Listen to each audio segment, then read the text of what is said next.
that the world supports the plan. He again called on Hamas to accept it.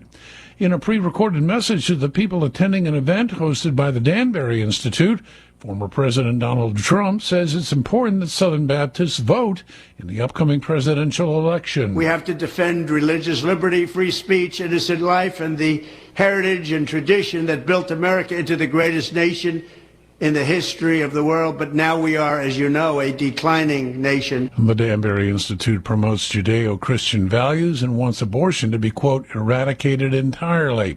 Momentum grows behind a Democratic boycott of Israeli Prime Minister Benjamin Netanyahu's speech before Congress next month. Some Democrats had foreshadowed the boycott earlier this year amid speculation that Speaker Mike Johnson would invite Netanyahu to the Capitol to push back against Democratic criticism of the conservative Israeli leader. With the invitation now official and the speech set for July 24th, more and more progressive Democrats are emerging with a formal declaration of their own. We won't be there. The bad blood between Netanyahu and liberals on Capitol Hill is hardly new.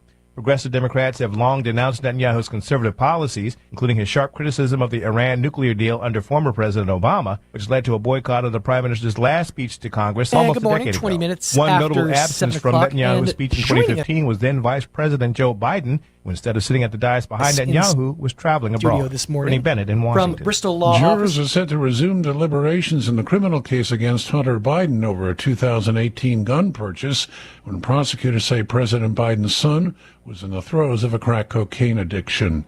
On Wall Street, Dow futures are down 142 points. More on these stories at townhall.com.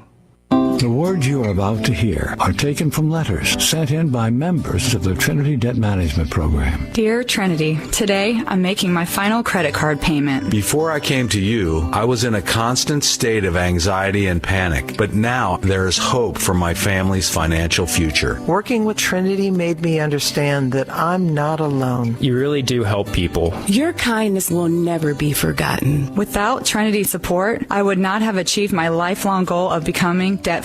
We saved a lot on interest and penalties, of course, but the reward was the gift of human kindness. Trinity has carried me through a very difficult time in my life. You're amazing. I used to feel so anxious and hopeless. Now I feel grace and peace. God bless Trinity as you continue to help others become debt-free. If credit card debt has you down, call Trinity at 1-800-990-6976. That's 1-800-990-6976. There's a new warning about shellfish from the Pacific Northwest. The Food and Drug Administration is saying that consumers should avoid shellfish from Oregon and Washington state. They may be contaminated by toxins that cause paralytic shellfish poisoning, or PSP, a naturally occurring toxin produced by algae. Elevated levels of toxins were first detected in shellfish along Oregon's coast on May 17th. Since then, at least 31 people in Oregon have been sickened. Symptoms range from a numbing sensation to full respiratory paralysis. The Pacific Northwest shellfish industry employs more than 3,000 people and generates more than $270 million a year. I'm Lisa Dwyer.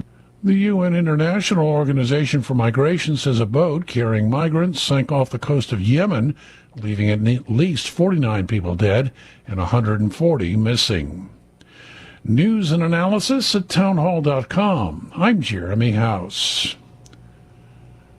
There's new hope for people with Alzheimer's. The drug is donanemab from Eli Lilly, and the FDA advisors say its ability to slow Alzheimer's outweighs its risks, including side effects like brain swelling and bleeding that will have to be monitored. One panel member thought the evidence in the trial in people with mild dementia was very strong. The slowdown in Alzheimer's seen in the tests amounts to several months. Experts disagree on whether patients or their loved ones will be able to detect the difference. A final decision by the FDA is expected later this month. If approved, donanemab would be the second Alzheimer's drug cleared for use. The other is Leqembi from a Japanese drug maker. Ed Donahue, Washington.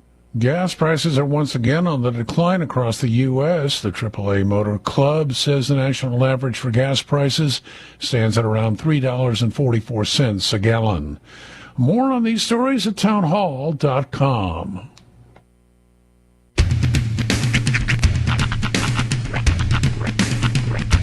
What in the wide, wide world of sports is going on here? I promise you, whatever scum did this, not one man in this force will rest for 1 minute until he's behind bars. Now let's grab a bite to eat. Yeah, come on. I feel the hot wind on my shoulder and the touch of a world that is older. I hit the switch and check the number. I leave it on and then I slumber. I hear the rhythm ringing through it. Flamenco guitar and cumbia music. I hear the talking of the DJ. The travel listen, what does he say? I'm on a Mexican radio. I'm on a Mexican world radio. Broadcasting live from high atop the J.P. White Building in downtown Roswell, New Mexico. It's Mornings with Mike Winters on 106.5 Roswell's Talk FM. Is that what I sound like when I talk? Now, here's your host, Mike Winters. And good morning, one and all. Welcome to another morning without Mike Winters. That's right, I ain't he. That wouldn't be me, Mike Winters. No, Mixmaster Mike is out sailing the seas, braving the oceans, and all of the terrifying things within said oceans, all to enjoy just a nice cruise, a nice trip down to the. I'm not sure which isles he's going to. I think he might have mentioned like Turks and Caicos or Puerto Vallarta or one of those.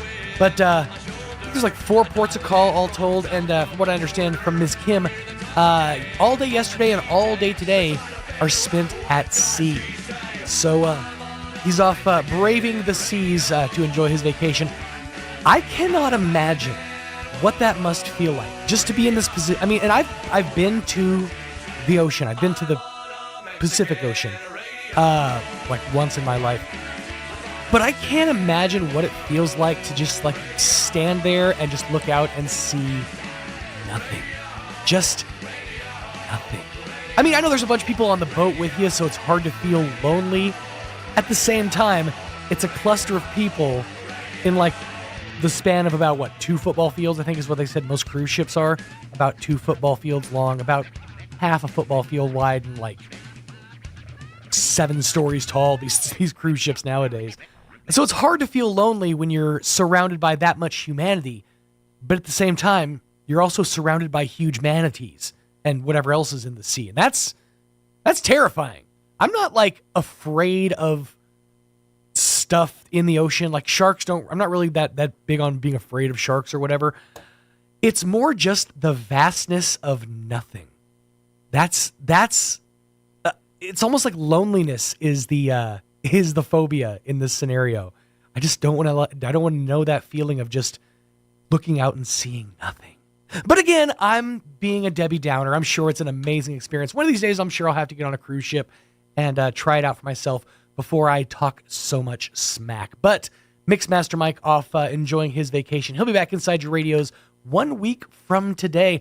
I probably should stop giving them the countdown, because I know Kim is listening, or Kim and Mike are listening to the show. So I got to stop giving them the countdown, because every single day I'm reminding them how much closer they are to the end of their vacation. But alas, they're off enjoying themselves. Happy Tuesday to you and to yours. Hopefully your Tuesday off to a decent start. Like I said, Mixmaster and Mike will be back inside your radios 1 week from today. So you got me. In the meantime, you got the, as we discussed yesterday, the second banana, which we couldn't figure out the origination of that term, the origin of that term. But I digress. It is going to be a semi-warmish day. Nothing like yesterday. Yesterday was absolutely a dream come true. The weather outside was nice and cool. Everything was, the wind wasn't blowing too badly. Even the little bit of rain that we got was just enough to tamp down the dust. And boy, howdy did we need some dust tamping. It was quite nice out yesterday, but none of that today. We are back up into not quite triple digits, looking at highs in the 90s. We'll dive into that coming up here in just a few minutes with a quick check of your weather coming up here in just a few minutes. Yeah, high of 95 for today. So hope you got your fill of the coolness yesterday, because it's not going to be around a whole lot longer. Let me give you the rundown for today's show. We're going to replay a couple of interviews today, starting off here in the 7 o'clock hour here in just a few minutes. We're going to replay the interview that Mike had last week with Miss Crystal Noble from the Roswell Humane Society. Always something going on there, including some dog transports, what's happening inside of the Humane Society, as well as the thrift store, what's on sale, and what's new to the thrift store and new to you for spring/summer 2024. We'll get into that coming up here in just a few minutes. Coming up at the 8 o'clock hour, around 8:15 or so, Dr. Powell from Eastern New Mexico University, Roswell, will be joining us.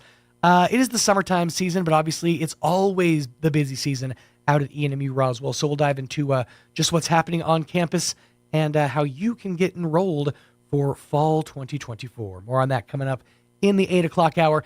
Then around 9:15 or so, we're going to replay the interview I had yesterday with Matt Bristol from Bristol Law Office. A lot of great information in that conversation, all about bankruptcy and assets and what is protected and what isn't protected. And if you're planning on filing for bankruptcy or even thinking about it, you definitely want to give that a listen.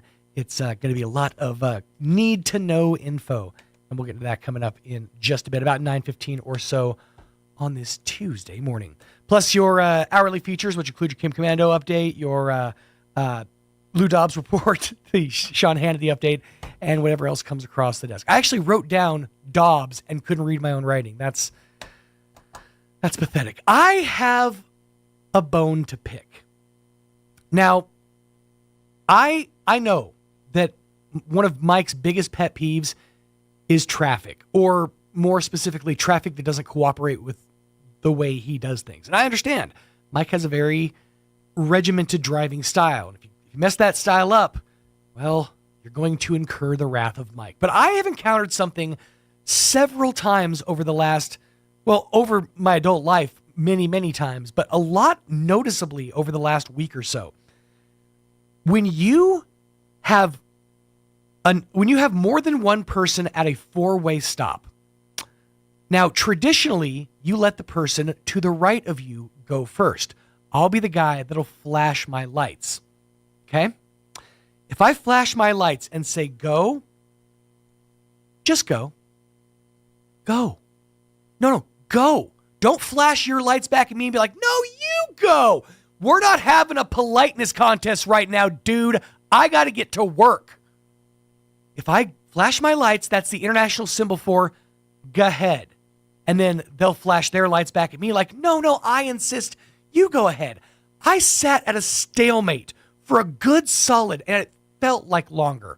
I know it was only about 5 calendar seconds, but it felt a lot longer at a four-way stop with two cars that could have just gone and, passed each other in the intersection, and then I could have turned onto the road I was going, but they insisted, or one of them insisted, no, you go. And so now this driver's confused. He doesn't know who's going to go.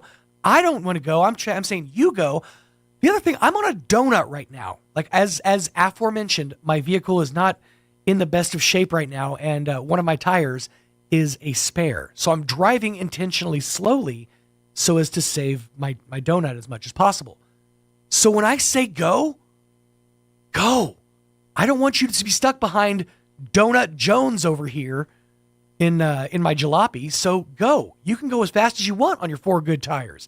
I have a limit. So I'm just saying the politeness contest needs to stop at the intersections. If somebody signals for you to go, then go. Don't do that awkward start-stop thing. Just go. Just go. 14 minutes after 7 o'clock, and I digress. Let's get you up to date with the weather. I'm meteorologist Steve Hamilton with your Pecos Valley weather. Temperatures will be on a big warming trend as we get closer to the weekend. Mid-90s on the afternoon high today. With high pressure parked overhead, we'll be getting a lot of sunshine. Overnight will be clear, cooling off to the upper 60s, and then warmer on Wednesday. Our afternoon highs in the upper 90s. Clear for Wednesday night, and then we'll be up around 105 and sunny on Thursday. That's your latest forecast. I'm meteorologist Steve Hamilton. Thank you, Steve. Currently 65 degrees round Roswell Way. Humidity is at 70% with winds out of the north at around 3 miles per hour. The barometer's at 30.01 inches with a dew point of 55 or 55 degrees. Looking at 95 degrees and mostly sunny skies for your Tuesday. Light and variable winds, which light and variable sounds like a brand of yogurt, but light and variable wind becoming northeast 5 to 10 miles an hour later in the afternoon. Mostly clear, a high of around 67 degrees. See, you know it's going to be hot in Roswell when the pictures change color. So like anything 99 and below, it shows the sky as blue. Anything 100 and above, the sky turns orange for some reason. But we got orange skies for pretty much the rest of the week. Looking at 100 for the high tomorrow with mostly sunny skies. Winds out of the south at about 5 to 10 miles an hour. Now, I will say that's a downgrade from yesterday because they were saying 103 for your Wednesday. So we dropped 3 degrees. Maybe, just maybe, we'll slip back into double digits. But it's not looking so great for your Thursday. It's looking hot. Sunny and hot, high of 105 for the high. By the way, lows in the mid-70s overnight with mostly clear skies. Winds out of the south 5 to 10 on your Thursday. Mostly clear, 74 for the overnight low on Thursday night. A 20% chance of the wet stuff on Friday, so we'll see if that happens. Knock on wood. That's mostly afternoon. Sunny, though, and hot with a high of 101 degrees. Again, that 20% chance of rain continues into your Friday night. 73 for the high. For Saturday, sunny and hot. 102 for the high. 104 for your Sunday. And staying there with 104 degrees for your Monday of next week. Hey, real quickly, wanted to let you know that since we are talking about the temperatures climbing, it's downright miserable out there for most of us who have jobs inside with air conditioning and cars with air conditioning, and it's nice for us, but for those folks who are stuck out in it, it's not so nice. So the Gonzales Hope Center, they have joined forces, and they are putting together some what they call hope bags. I don't have the actual paperwork in front of me. Blessing bags, that's what they're called, blessing bags, to give out to these folks who are dealing with the hot heat this summertime season. So if you can help out with these blessing bags and make any donations, it would be absolutely appreciated. These blessing bags basically just filled with items that'll help somebody keep cool or at least cool off a bit and get through the harsh conditions. So if you can donate any of the following items, it would be absolutely appreciated. Things like bottles of water, those are absolutely vital. So the next time you're at the store, why don't you grab an extra case of waters, drop it off at the Gonzales Hope Center. They would absolutely appreciate it. They also are looking for reusable water bottles, things that can be refilled, always a great thing there. Deodorant and sunscreen, SPF lip balm, as well as Band-Aids, feminine care products, mints, body wipes, little fans and cooling towels, shampoos, shavers and socks, underwear, toothbrushes and toothpaste, non-perishable snacks, things like nuts, gummy candies, fruit snacks, things like that. Sun hats and umbrellas and sunglasses are absolutely needed as well. If you can donate any of these items, or if you can make a monetary donation, that would be appreciated as well. You can drop those items off at the Gonzales Hope Center over there on East 3rd Street, right behind 3rd Street Station, or what used to be 3rd Street Station. Or you can reach out to Ms. Jocelyn at 575-208-9509 if you want to make a donation. It would be absolutely appreciated. Again, Ms. Jocelyn at 575-208-9509. If you can help out in any way, it would be absolutely appreciated. 19 minutes after 7 o'clock, going to pause, pay a couple of these bills, check in with your Roswell Livestock Report, and after these, our interview with Ms. Crystal Noble from the Roswell Humane Society on A Morning Without Mike Winters. Stay tuned. Attention Roswell and surrounding areas. Is your old car, truck, or SUV on life support? Clear. With new management and a whole new attitude, Roswell Ford makes trading up to a new Ford or quality pre-owned vehicle fast, fun, and easy. Upside down in your loan or stuck in your lease? Roswell Ford wants to get you released, even if you owe thousands more than your trade is worth, regardless of make, miles, or condition. Right now, get huge savings with rates as low as 0% for 66 months and no payments until Labor Day. Plus, we have a great selection of low-mileage, one-owner pre-owned vehicles, all in prime condition, starting at just $10,000. Don't settle for a low-quality, overpriced clunker. Buy a quality pre-owned vehicle from Roswell Ford for a lot less. Worried about your credit? Don't sweat it. We've partnered with the most aggressive lenders that will push to approve you today, even with bad or no credit. Lower prices, exceptional trade-in values, and a better buying experience. Get on board at Roswell Ford, 821 North Main Street in beautiful Roswell, or online at roswellford.com. $1,515 per thousand finance on select new Ford models with approved credit. Edge Safety and Services, LLC in Artesia, New Mexico has an immediate opening for roustabout crew and a safety technician. Position requires a clean driving record and must be able to pass a drug and alcohol screening. Edge Safety offers great pay with IRA benefits and employer contribution towards health benefits. Please email resumes to edgecoding@yahoo.com or apply in person at 2801 North Freeman in Artesia. Edge Safety and Services is an equal opportunity employer. Here's a Mornings with Mike Winters fun fact. The catfish has over 27,000 taste buds. Do you think they prefer fried or blackened? Here's Mike Winters. In here this morning from the Roswell Humane Society. Crystal Noble back with us. Good morning. Good morning. How's life at the shelter this morning? Busy. Busy. Busy good or busy? Busy good. Good. Good. Maybe So people looking to make additions to the family this summer? Is it a good time to come by? yes, but not in Roswell, New Mexico. Ah. So I have arranged for some of our animals to be flown to Casper, Wyoming's Humane Society. Oh, they need a need of animals right now? Small dogs. Oh, okay. And some big dogs. So we are having the vet come to do rabies and health certificates and get them ready. So tomorrow I can make the long journey to Abilene.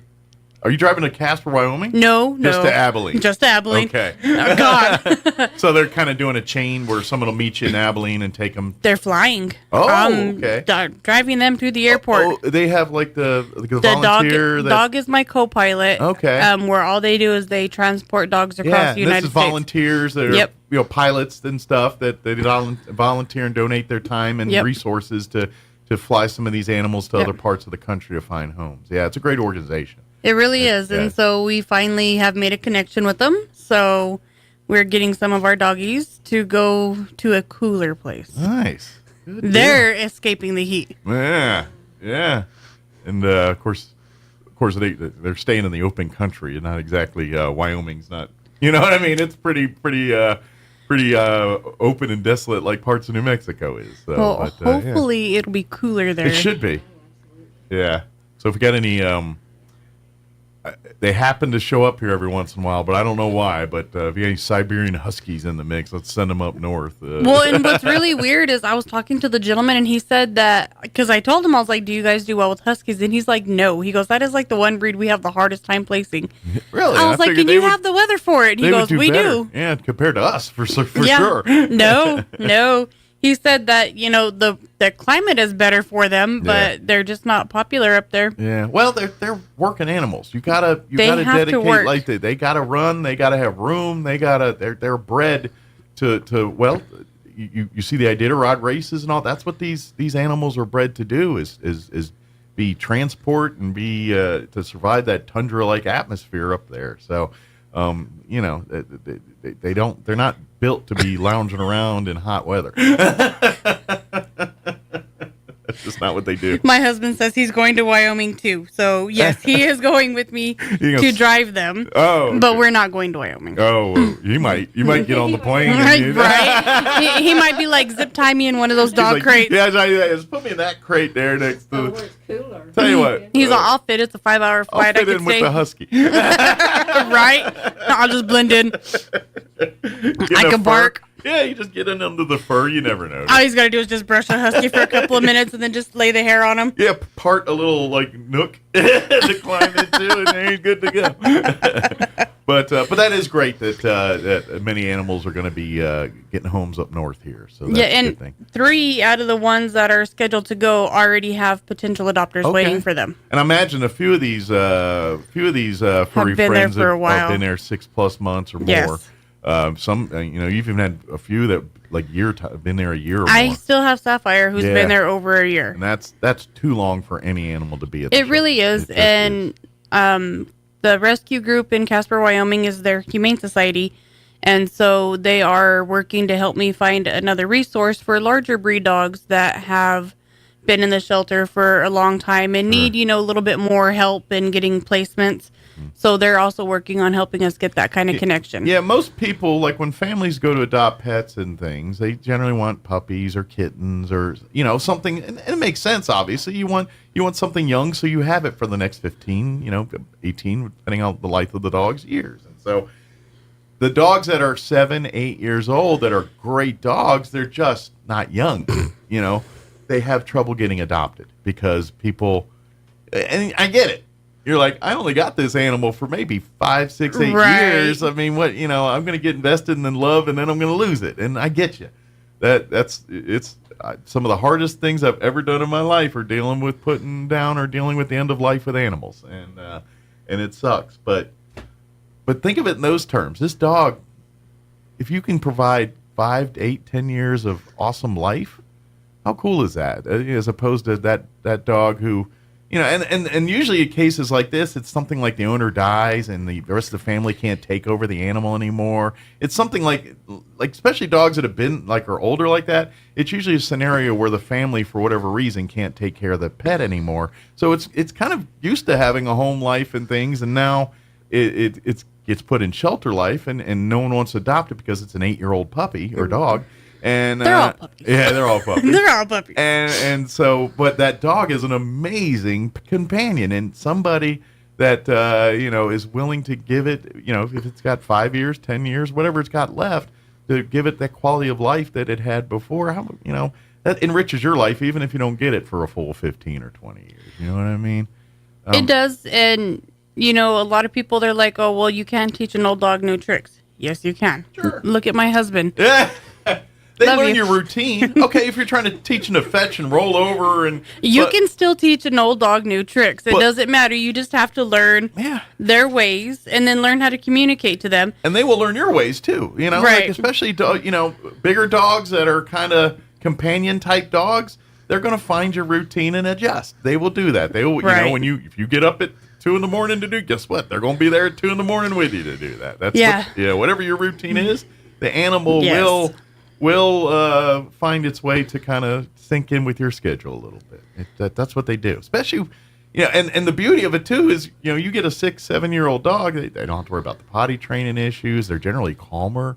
They're kind of out of that puppy chewing, full of gnawing, energy and chewing on everything, destroying stage. So that's why we always say kind of, when we do find pets that are, middle-aged or something like that, that's where we say maybe a single person or a person that's older but still capable of taking care of themselves might be a good companion for them. Someone who's not full of energy and going to make them run, but might force them to get physical. It's like, I got to take the dog out for a walk. Now it's going to kind of force your senior to go walking for a little bit. We had an older lady not so long ago, and she wasn't meaning older, but she wasn't young. Sure.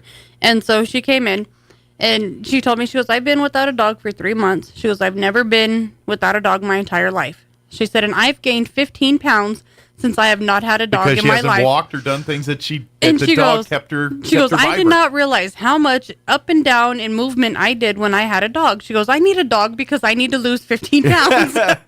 But yeah, you she don't goes, realize. Then keep it off. And so it might be a good thing for certain family members to do. So please, like right now, fortunately, we've found some homes for some of these. But you know what? I still have more. We Trust have me, more. I do have other dogs. And you know what? That's she's unloading these cages. But give it a week or two, they'll all be right back full. I have 36 dogs waiting to come into the shelter as we speak. Yeah. So once I have these dogs out and then the dogs in quarantine can move out into general population, I will be bringing in more so they can go through their quarantine process and then start. This is what we talk again. about when we say this town has a pet overpopulation. And this is why we are, reaching out to other states and rescue organizations for help is we because are an exporter of pets. Pretty much we are. Yeah. We're like the entire United States and to be supply. honest, we've gotten to a point where some of the closer resources we've saturated already. We know have. what I mean? And now we're going to places like Wyoming because, Albuquerque and no, we're good. We got enough pets now. Cruces, these bigger places that are a little closer, we've already saturated their markets. And Lubbock, they're just as full as, other places, and they're a larger place as well. So when when little old Roswell can populate multiple states, we have a problem, and the problem lies within the community. We need to fix it. Yeah. You know, we need to fix the overbreeding, spay and neuter our pets, and be responsible, because it's not these animals' fault that, you know, they're being brought into the world. We are the ones who make the decision in how to fix it and stop the problem. Well, and this is something that you and I, and you know, when we talk, that's why we talk about being a pet owner is a full-time responsibility. It's really no different than raising a child. It's, I mean, maybe the end games and end results are a little bit different, but how you treat it, how you pay for it, how you provide for it is all the same. It really is. So, you know, you have dog obedience classes, so therefore you have doggy college. Yeah. You know, you still have things that you have to do for your animals to take care of them properly. It's a life, like anything else. It is. You have to take care of it. And as they get older, their needs are going to change. Just like, you know, kids, you know, when they're toddlers, they're in diapers, pampers, pull-ups. When they're preteens, you know, females have feminine issues that they're learning. Boys have hormonal issues that they're learning. Then they go to college. You know, dogs go through those stages too. Absolutely. There's a lot of common ground, actually, you know, and how and even the stages of life and how they feel and what they're into.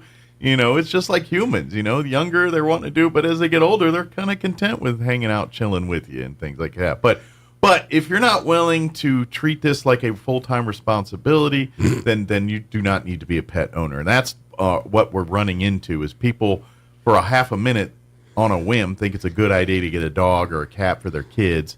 And then it turns out that the dog or the kids don't want the cat. No one's taking responsibility for it. And next thing you know, they let it out, or the move where we're going to have a breed a litter of them before we give them before we have the dog fixed or any.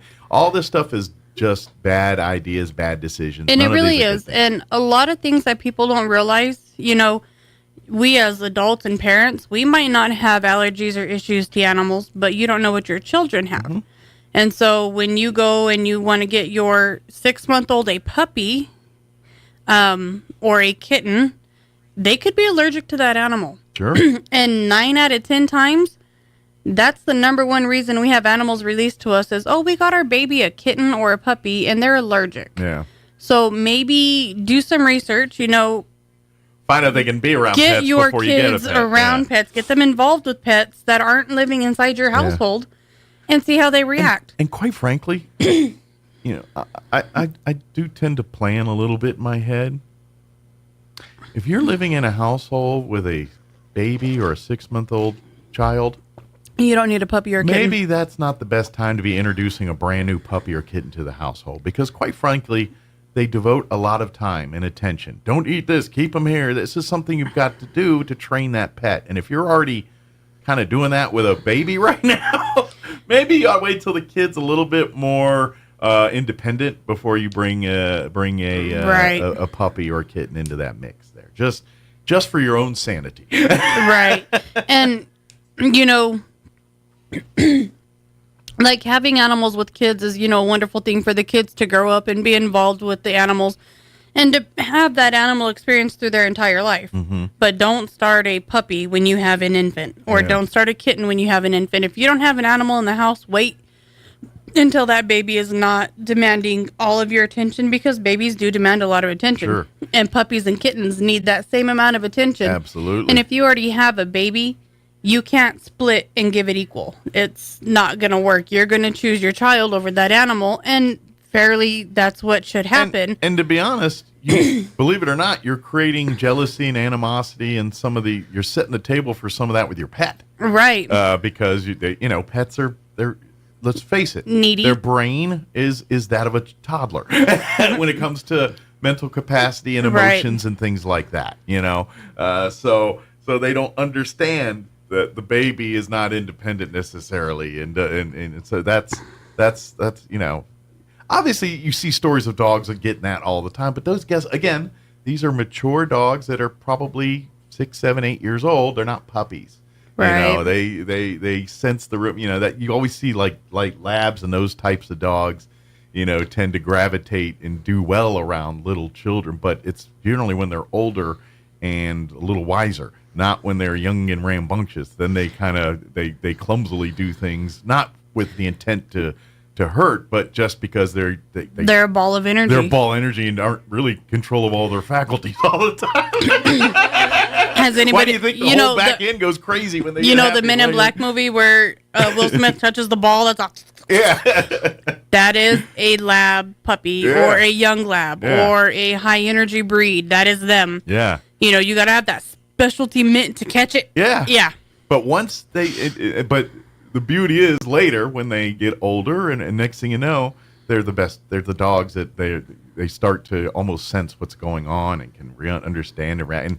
And this is why you see these types of dogs as service dogs and dogs were like when people with diabetic episodes, they have the dog there can sense and get their medicine and all that, because labs are very good at that kind of thing when they get older. But when they're younger, they're puppies. Yeah, they kids. also go through like 3 years of training to do this. But I think they're just something in their DNA is naturally more intuitive to pick up on stuff like that. You know what I mean? So, but anyway, my point is, get something that matches your family lifestyle and family. Like if you've got kids and you want, like you were talking about the reasons and allergies and people also like to get pets to be a teaching tool for responsibility for kids, which is all well and good if you, the parent, understand that your kid will do this wrong, and when your kid does it wrong, it's your job to make sure that the pet gets fed, walked, cleaned up after, and everything, because your kid will inherit their kids. Kids, they forget. They get sidetracked. They get distracted. Yeah, they get distracted. That's what it's not new anymore. They don't want it. Yeah, and so that's the part you do need to remember is when your kid decides it doesn't want to take the dog out every day, you don't just give it back to the shelters. Like, no, the onus is on you to make. This is why we have all these pets in these shelters and everyone else, because people buy a pet and think it's a toy, and you can't. If you're not willing to treat it like a life, then don't get one. Go buy a stuffed animal. Go buy one of these robot ones that'll talk and clap and do all kind of, everything you want to do, and then you put it on the shelf when you're done, and it doesn't need a problem. But if you're going to do this with a real animal, then guess what? When you're done playing with it, it's got a life you got to take care of. Right, pretty much. That's and you got to treat it that way. And trust me, everything else will be better if you treat your pet as part of the family. If you incorporate it in your activities, when you're at home watching TV, you're cuddling on the couch with your pets. You're taking them out. You take them out to the park to play frisbee or chase the ball around. All those interactions with your pet will make that relationship better. That's how you build the relationship. And then when the dog is 5, 6, 7 years old, and you see those videos of people joined at their hips and they ride bikes, and the cat or the dog jumps up on their lap and rides with them, puts a little helmet on. That's because they hang out with those pets 24/7, and they're partners in crime on many things. Yes. And the pets pick up on that kind of stuff. And pets will do that if you incorporate them in your life like that. That's just what they do. So. It is funny because our boxer, Toby, like he'll get on anything. You open a door, he's in it. He's like, that's mine. Titus, same way. Yeah. But they both want their window. And it's funny because Toby's sitting down and he's got his head out the window, and Titus is sitting down and he's got his head out over Toby. Nice. So there's like that much of a gap. It's like that cartoon thing when everyone looks around the door and there's like 6 of you and there's like 6 heads popping up yes. the door. Yes. They each can have their own window, but they choose to go out the same window. They want that one. Yeah. Well, and that's animals. They can have their own, but if the other, it's grass is always greener mindset. Theirs look better than mine. I want theirs. That's all. Cats do it. Dogs do it. It's just a sibling thing. It's like theirs is better, mine. I want it, and then no, wait a minute. Never mind. I want mine back. Yeah. Oh wait, you can't have mine too. Yeah. I want yours and mine. Yeah, that's just dogs and cats. Yes. Thrift store. Yes. So speaking of heat, hot summer stuff, people need to start wearing, protection for the sun. Mm-hmm. They have a lot of baseball caps and a lot of sun hats. Okay. A lot of the things that were listed for the Gomez. Yes. So if anybody, doesn't have the money to order from Amazon, they could go to the thrift store. Pick up a thrift store and donate there. That'd be a great idea. And you're helping 2 organizations because all the money you're donating to the Humane Society is going to go take care of these pets, and then the hats and things that you're buying are going to help those in need over at the Gonzalez Center. What a great idea. They have a ton of bathing suits, men's, women's, and kids. There you go. Jesus. Gotta put them commas in. I need more coffee. If people are starting to plan for camping, for vacation for the summer, they have a lot of cookware for camping. Great. And that stuff's crazy expensive new. It is. Especially if you're going to go camping once this summer and then put it in the shed for 10 years. Go buy it at the thrift store and then donate it back later. Yeah. Kids getting ready to go off to college. Parents, if you have a dorm and your kids need a small table, they have a small kitchen table with 4 chairs. So it'd be perfect for a dorm or something. Yeah, it's very small or an efficiency. Yeah. They have it for $100. Summer dresses, if you like to wear dresses, they have a lot of really nice summer dresses, new with tags on them. Oh, I do. I love we have your size. I'm getting smaller. I need smaller dresses. Shoes for all ages and sizes. Kids, from sandals to dress shoes to tear-up shoes. Especially dress shoes. I mean, like if you're not one that dresses up a lot, but occasionally you need to go, you got to have your church clothes or, you know what I mean? Yeah. Go to the thrift store, because if you buy dress shoes brand new, they're always over $100 and you wear them 3 times.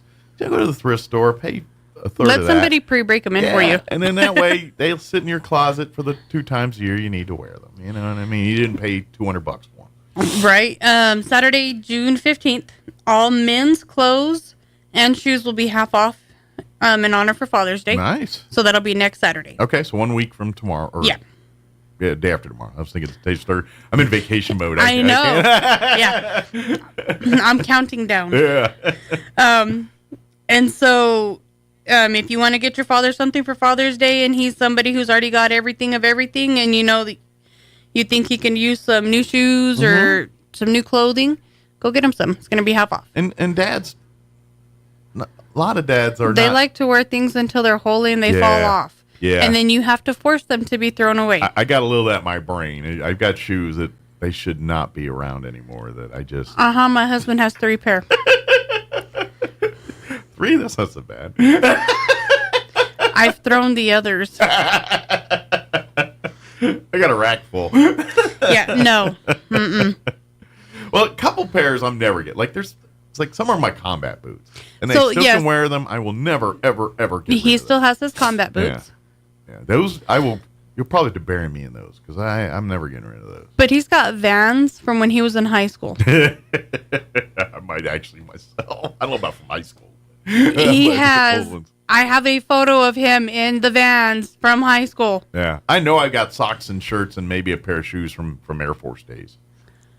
I was in the Air Force in the 90s just to warn people. It's 2024. I know I got stuff in the closet from my Air Force days in there that are part of the rotation. I know I did.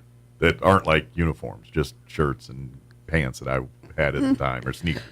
That's funny. That's funny. But I know I do. If you have a father like Mike, go get him new clothes. And then so for the book room, nonfiction, hardback, and paperback books are going to be on sale for $1 a piece. Wow, good deal. So get your summer reading. If you're going on vacation, it's always good to have a book or two for your beach time or relaxed time or travel time. And why pay brand new prices for those? Go to the thrift store. Then you can read them and donate them back, and someone else can buy them and give. And that's take care of them. Obviously, don't treat them. Don't dunk them in the ocean water and then expect them to be sellable. Fold every page. But there's a ton of stuff at the thrift store. We could go on for hours and hours about the stuff that's there. And if you'd like to donate, please, we ask that you call ahead to make arrangements, and mostly because people tend to leave stuff out in the front door, and unfortunately, it's a 50-50 chance that you guys will actually get it in the way you intended it to getting it, because generally, especially if it's outside of business hours, people basically sit at the park and watch stake it out and wait for people to do that stuff. We do have signs out there now that say, no dumping. So if it is trash and it is not sellable items, we do have surveillance cameras. And if it is stuff that was dumped that is trash, we will get license plate numbers and we will make reports with the police. Yeah. It's just because it it's costing us money You're actually to hauling costing it the off. Humane Society more money than and some folks, it's you're just trying to be good and make donations and things. And unfortunately, too, it'd be one thing if they just stole it, they ransack it and throw it all over the place, and so they'll take the two things they wanted and leave the rest just strewn all over the place. And by the way, that's lucky if they do, because sometimes they'll break the cameras or try to break things that they think are going to get them incriminated. So, and guess what? They have to repair to replace or fix every single time that happens. And unfortunately, that happens almost on a weekly basis at this point. It's not even a, once every great while thing. It's almost every day, every week.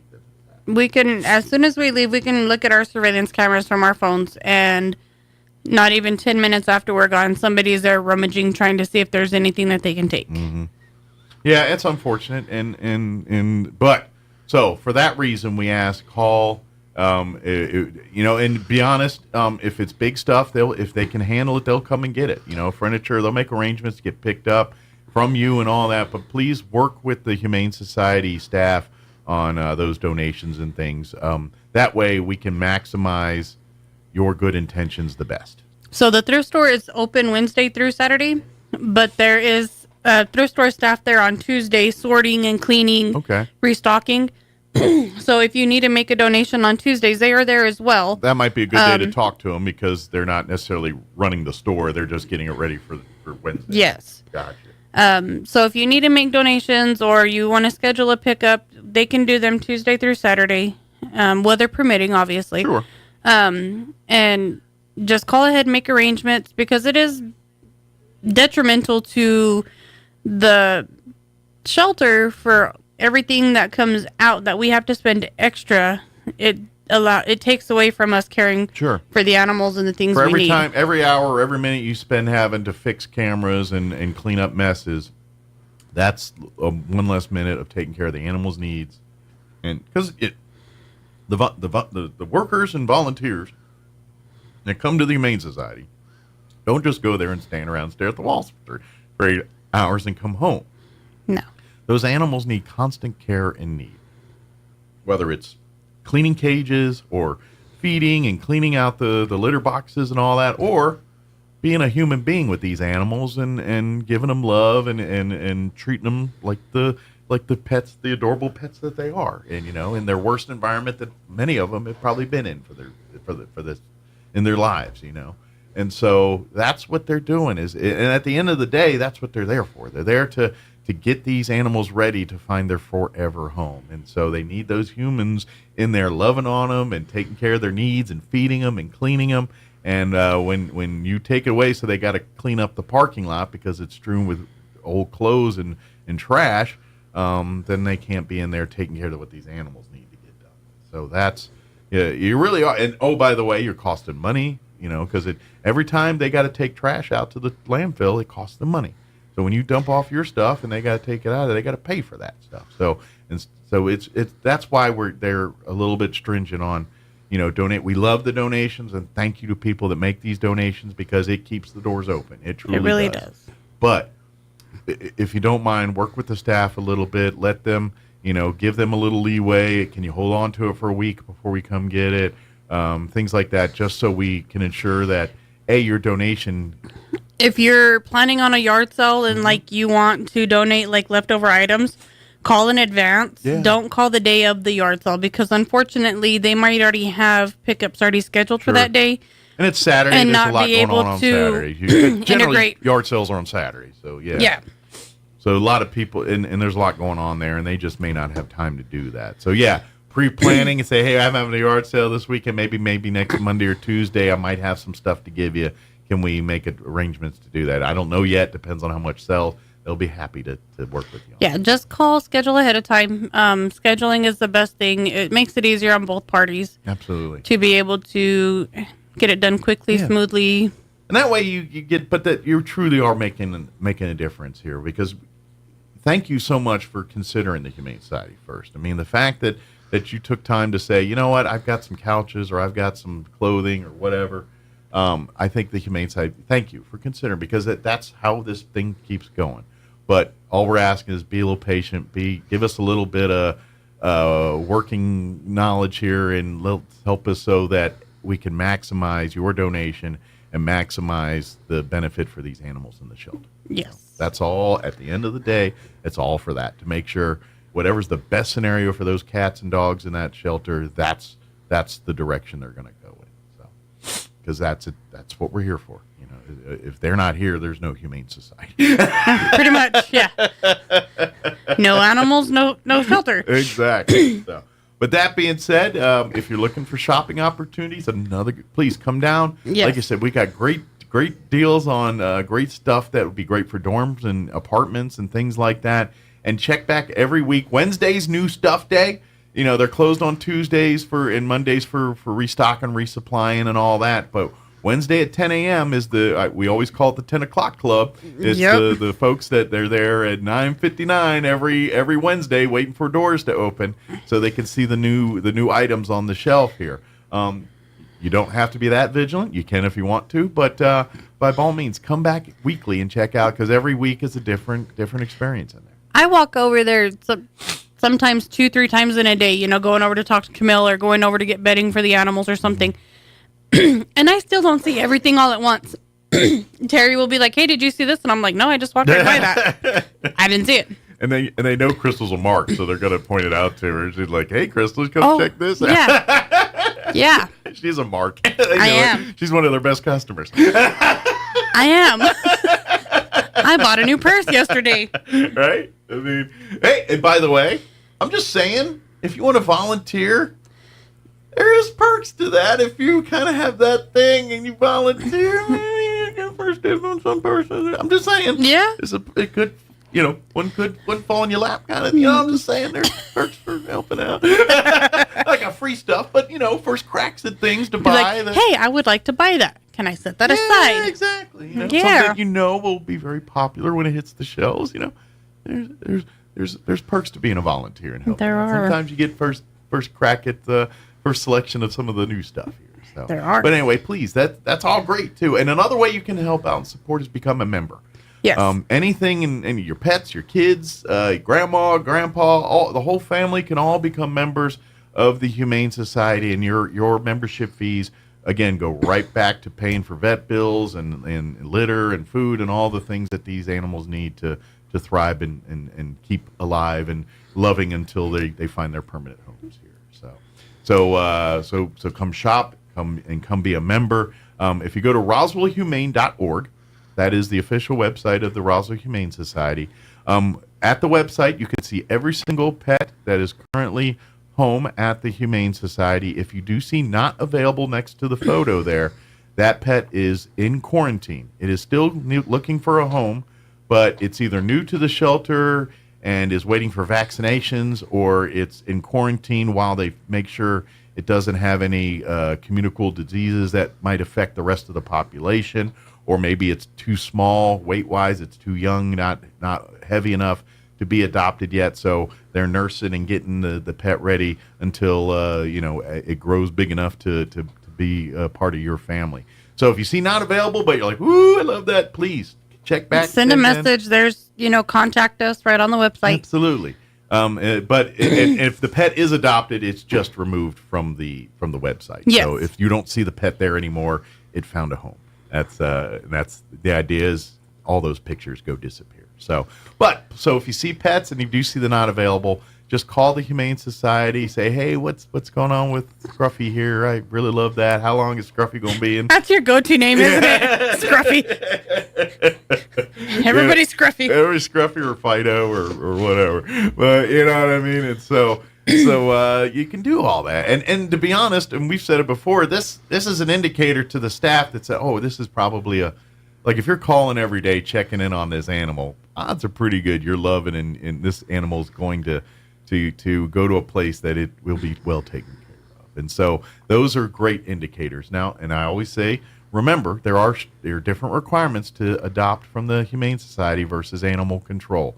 Humane Society will inspect your yards. If you do have a dog, they have to have a fenced-in yard with a place for water, shelter, the whole nine.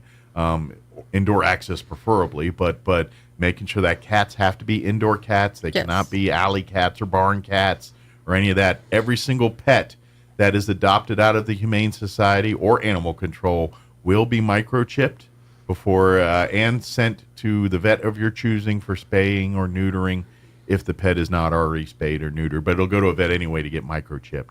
And Because rabies. regardless whether you live in the city or the county or whatever, if you adopt a pet from within city limits, we have to abide by the ordinances that are the city of Roswell. And that ordinance states that every pet will be microchipped in the city. So regardless of where you live, if you adopt from the Humane Society or Animal Control, that pet will be chipped. So it's the law. Good deal. It is. Is there anything we forgot? No. So come to the thrift store, come this weekend, come shop, come support, come see the animals. So the shelter will be closed this Saturday. Okay. Because I will be You'll be transporting to Abilene. Yeah. So the shelter will be closed this Saturday, but the thrift store will be open. Excellent. So come shop and come shop online for pets. And then if you find one that just warms the cockles of your heart, then you can come get them next week. Yep. Come see us. Come, and trust me, keep involved. And don't forget too. I know we're on warmer months, so you really can't walk dogs. But if you've got time and want to volunteer and spend time with the dogs and cats inside in the. We're always looking for that. Always, the more interaction with these pets that humans have, the more adoptable they become, the more friendly they become, the more. So if you like to do that, call the Humane Society. We'll make arrangements for that. Or even if you want to walk some dogs, maybe we can do it at dark 30 or late in the day when the pavement's cooled down a little bit, or maybe Monday, that one day. Outlook on the future path of inflation was mixed in May, according to a report from the Federal Reserve Bank of New York. The bank found that as part of its monthly survey on the state of consumer expectations, that the public believes inflation a year from now will be at 3.2%. The chair of the Senate Finance Committee says he's expanding its probe into the German automaker BMW. Senator Ron Wyden said after a 2-year staff investigation, he had learned that BMW had imported at least 8,000 Mini Cooper vehicles into the United States with parts from a Chinese supplier banned under a 2021 law. A soaring demand for food delivery has created small armies of couriers on scooters, motorcycles, and mopeds. Officials in Boston, New York, and Washington, D.C. have started cracking down on delivery companies by issuing warning letters and launching special street patrols to enforce speed limits. For the Wall Street Business Report, I'm Bill Alexander in Washington. Hi, this is Jim Gill from Roswell Seed Company, here to announce that our geraniums are ready. So now the great debate begins. Are they pink or are they raspberry sorbet? Are they orange or are they Caribbean coral? Well, whatever you call them, they're the prettiest geraniums anywhere. We raise them in our own greenhouse, then send them home with you to brighten up the world. So come get yours now while the selection is best. Don't worry about the silly names. I heard that. Yes, dear. Coming, dear. Right away, dear. Of course, you're right. Strong women need strong partners to help them lead their healthiest lives. At Artesia General Hospital, Dr. Scott Beard and nurse practitioner Lori Crockett deliver compassionate, holistic care to women at every age and stage. From routine checkups to diagnostic testing and specialty services like urogynecology, you can expect the most innovative, personalized care close to home. Learn more about women's services at Artesia General Hospital online at artesiageneral.com/women or by calling 575-736-8394. Many women's services are also offered in Carlsbad. You received a social media message or text from an unknown number. They started a conversation with you, and over time, they earn your trust. Then, they encourage you to invest online or buy cryptocurrency. And when you do, they disappear, along with your money. But it can be avoided. The Securities Division of New Mexico's Regulation and Licensing Department can help. Learn to spot the red flags of investment scams at rld.nm.gov/red flags or call 505-476-4580. Do you love your car? Yes. Well, Roswell Hyundai wants to help you keep your current car with a lower payment. Introducing Refi with Hyundai. Roswell Hyundai wants to help you refinance your current vehicle with rebates and discounts to lower your payment. If you're ready to upgrade, Roswell Hyundai has a fresh inventory of new and pre-owned vehicles with special financing available regardless of your credit with I-10 accepted. Don't forget, all new Hyundais come with a 5-year bumper-to-bumper warranty and 3 years of free oil changes. So, what makes Roswell Hyundai the #1 used car dealership in southeastern New Mexico? You do. Roswell Hyundai, 1909 West 2nd. Bill Cunningham is now in Roswell on 106.5 FM, KEND Roswell. Coming up on 8 o'clock, Town Hall News up next. Stay tuned. We'll be sitting down with Dr. Powell next hour right here on 106.5 Roswell's Talk FM. Breaking news this hour from townhall.com. I'm Jeremy House. Jurors have resumed deliberations in the criminal case against Hunter Biden. They're weighing whether the son of President Biden is guilty of 3 felonies related to a 2018 gun purchase when prosecutors say Hunter Biden was in the throes of a crack cocaine addiction. Secretary of State Antony Blinken is calling on Hamas to accept a U.S.-backed proposal for a ceasefire in Gaza. Blinken says Israeli leaders have told him they support the plan. I met with Prime Minister Netanyahu last night, and he reaffirmed his commitment to the proposal. I also had an opportunity to speak to Defense Minister Gallant and other senior Israelis this morning. And I think there is a strong consensus, again, behind moving forward with the proposal. Blinken says the UN Security Council's vote in favor of the proposal has, quote, made it as clear as possibly could be that the world supports the plan. Overregulation may threaten business growth unless the Supreme Court steps in. That, according to Job Creators Network President Alfredo Ortiz, who says the Biden administration has put forth a wave of new regulations that have already cost the U.S. more than $1 trillion and may cost small business owners more. President Biden has issued rules expanding overtime pay, banning non-compete contracts, mandating electric vehicle use, and regulating Internet access. And on top of this, you now have the Corporate Transparency Act, which took effect this year, which saddles every small business with burdensome reporting requirements and the risk of jail time for noncompliance. The U.S. Supreme Court is taking up 2 cases regarding regulatory practices. The AAA Motor Club says the national average for gas prices is about $3.44 a gallon. That's down about 8 cents from a week ago. On Wall Street, the Dow is off 313 points. More on these stories at townhall.com. This is a consumer. Here's an important message from the Diabetes Solution Center. Do you like pricking your fingers to test your blood sugar levels? No one does, but it's important to maintain your health. And now, by wearing a small remote device called a continuous glucose monitor, or CGM, you don't need to prick your fingers anymore. It's easy to use and helps you make more accurate diabetes treatment decisions. If you are testing your blood sugar 3 or more times daily, injecting insulin, or using an insulin pump, call the Diabetes Solution Center right now. And if you have Medicare or most major insurance coverage, you may be able to get a new CGM at little to no out-of-pocket cost. Shipping is free, and we'll even bill your insurance company for you. If you are testing your blood sugar 3 or more times daily, injecting insulin, or using an insulin pump, call the Diabetes Solution Center right now to learn how to end the painful finger sticks and get your own continuous glucose monitor, or CGM, at little to no out-of-pocket cost. Can elephants have their own names? Elephants speak in low rumbles, and newly published research suggests they call each other and respond to unique names. This audio, captured by study author Michael Pardo, is of an elephant researchers call Margaret, hearing a recorded call containing her name and calling back immediately.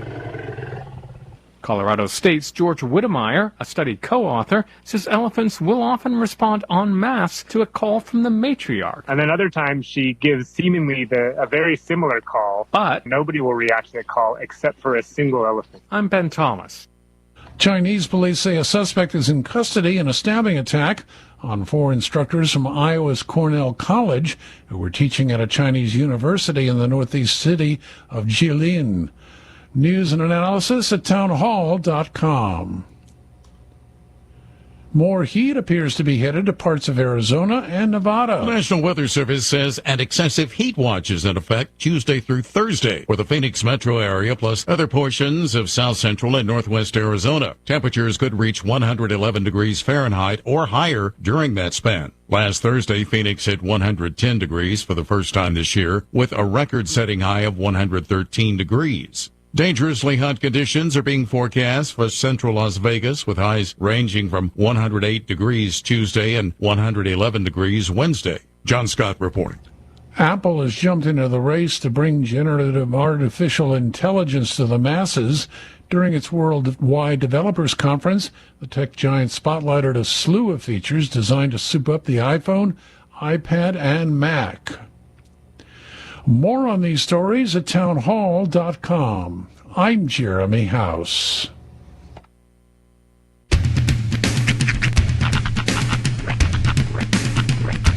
What in the wide, wide world of sports is going on here?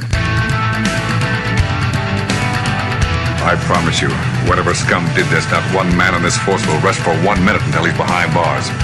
Now let's grab a bite to eat. Yeah, come on. I feel the hot wind on my shoulder and the touch of a world that is older. I hit the switch and check the number. I leave it on and then I slumber. I hear the rhythm ringing through it. Flamenco guitar and cumbia music. I hear the talking of the DJ. The travel said, what does he say? I'm on a Mexican radio.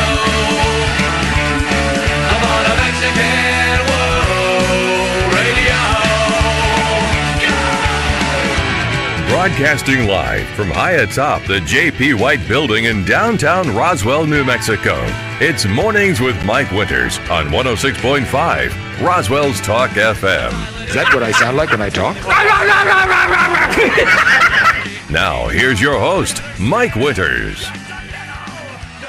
And good morning, one and all. 6 minutes after 8 o'clock. Welcome to hour number 2. The news of the morning without Mike Winters on 106.5 Roswell's Talk FM. Happy Tuesday. That's right, the second day of the rest of your life. It's like Monday's slightly younger, slightly hotter sister. Hopefully yours off to a decent start, and if not, why not? Doggone it, make it that way. It ain't gonna get better sitting around herkle-durkling, so you might as well get up, get at 'em, and do something about it. We got plenty to get to in the rest of today's show. By the way, Mixmaster Mike will be back inside your radios in about a week. He's off enjoying his vacation, sailing the seven seas, probably right now enjoying all of the breakfast at the breakfast bar. If I know Mike, he's got his plate loaded up with, he's got a bacon layer. I'm gonna say, just to humor Kim, he's got like a little helping of eggs on the side, with a healthy portion of maybe hot sauce or something to go along with it. Maybe an omelet form, maybe a small half omelet. But then here comes your sausage layer. You got to lay that bad boy down before you have your side plate of eggs Benedict. Oh, just drizzled with that hollandaise. Not making anybody else hungry? Doggone it, I am. There's a real problem with this building, the location of this building.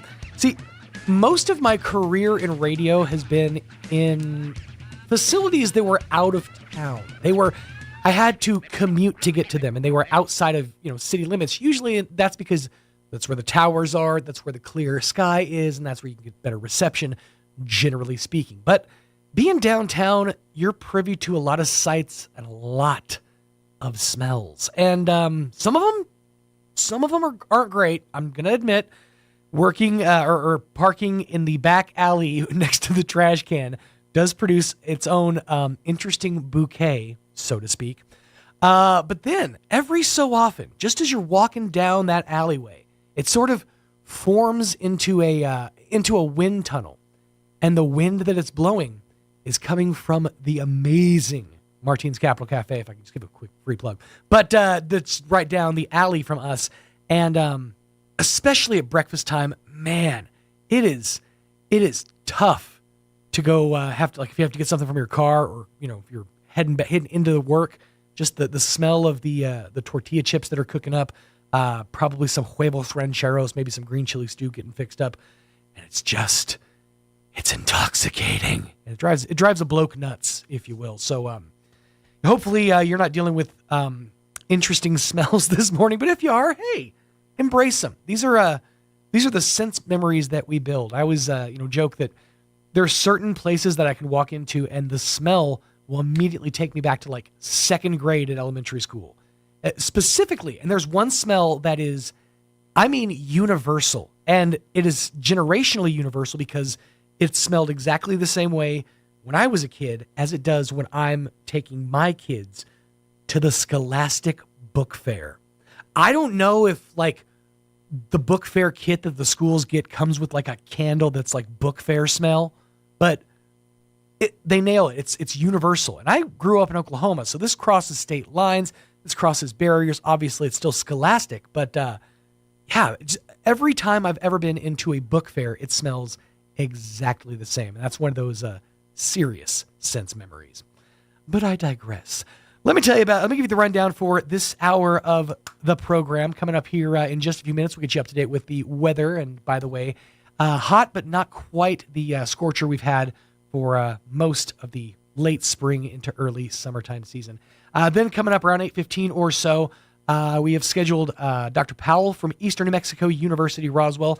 We'll be chit-chatting with him about graduation, how the year wrapped up, the summertime season, the summertime semester, and, of course, getting ready for fall and the upcoming school year. So we'll talk about that with Dr. Powell coming up here in just a little bit on this Tuesday morning.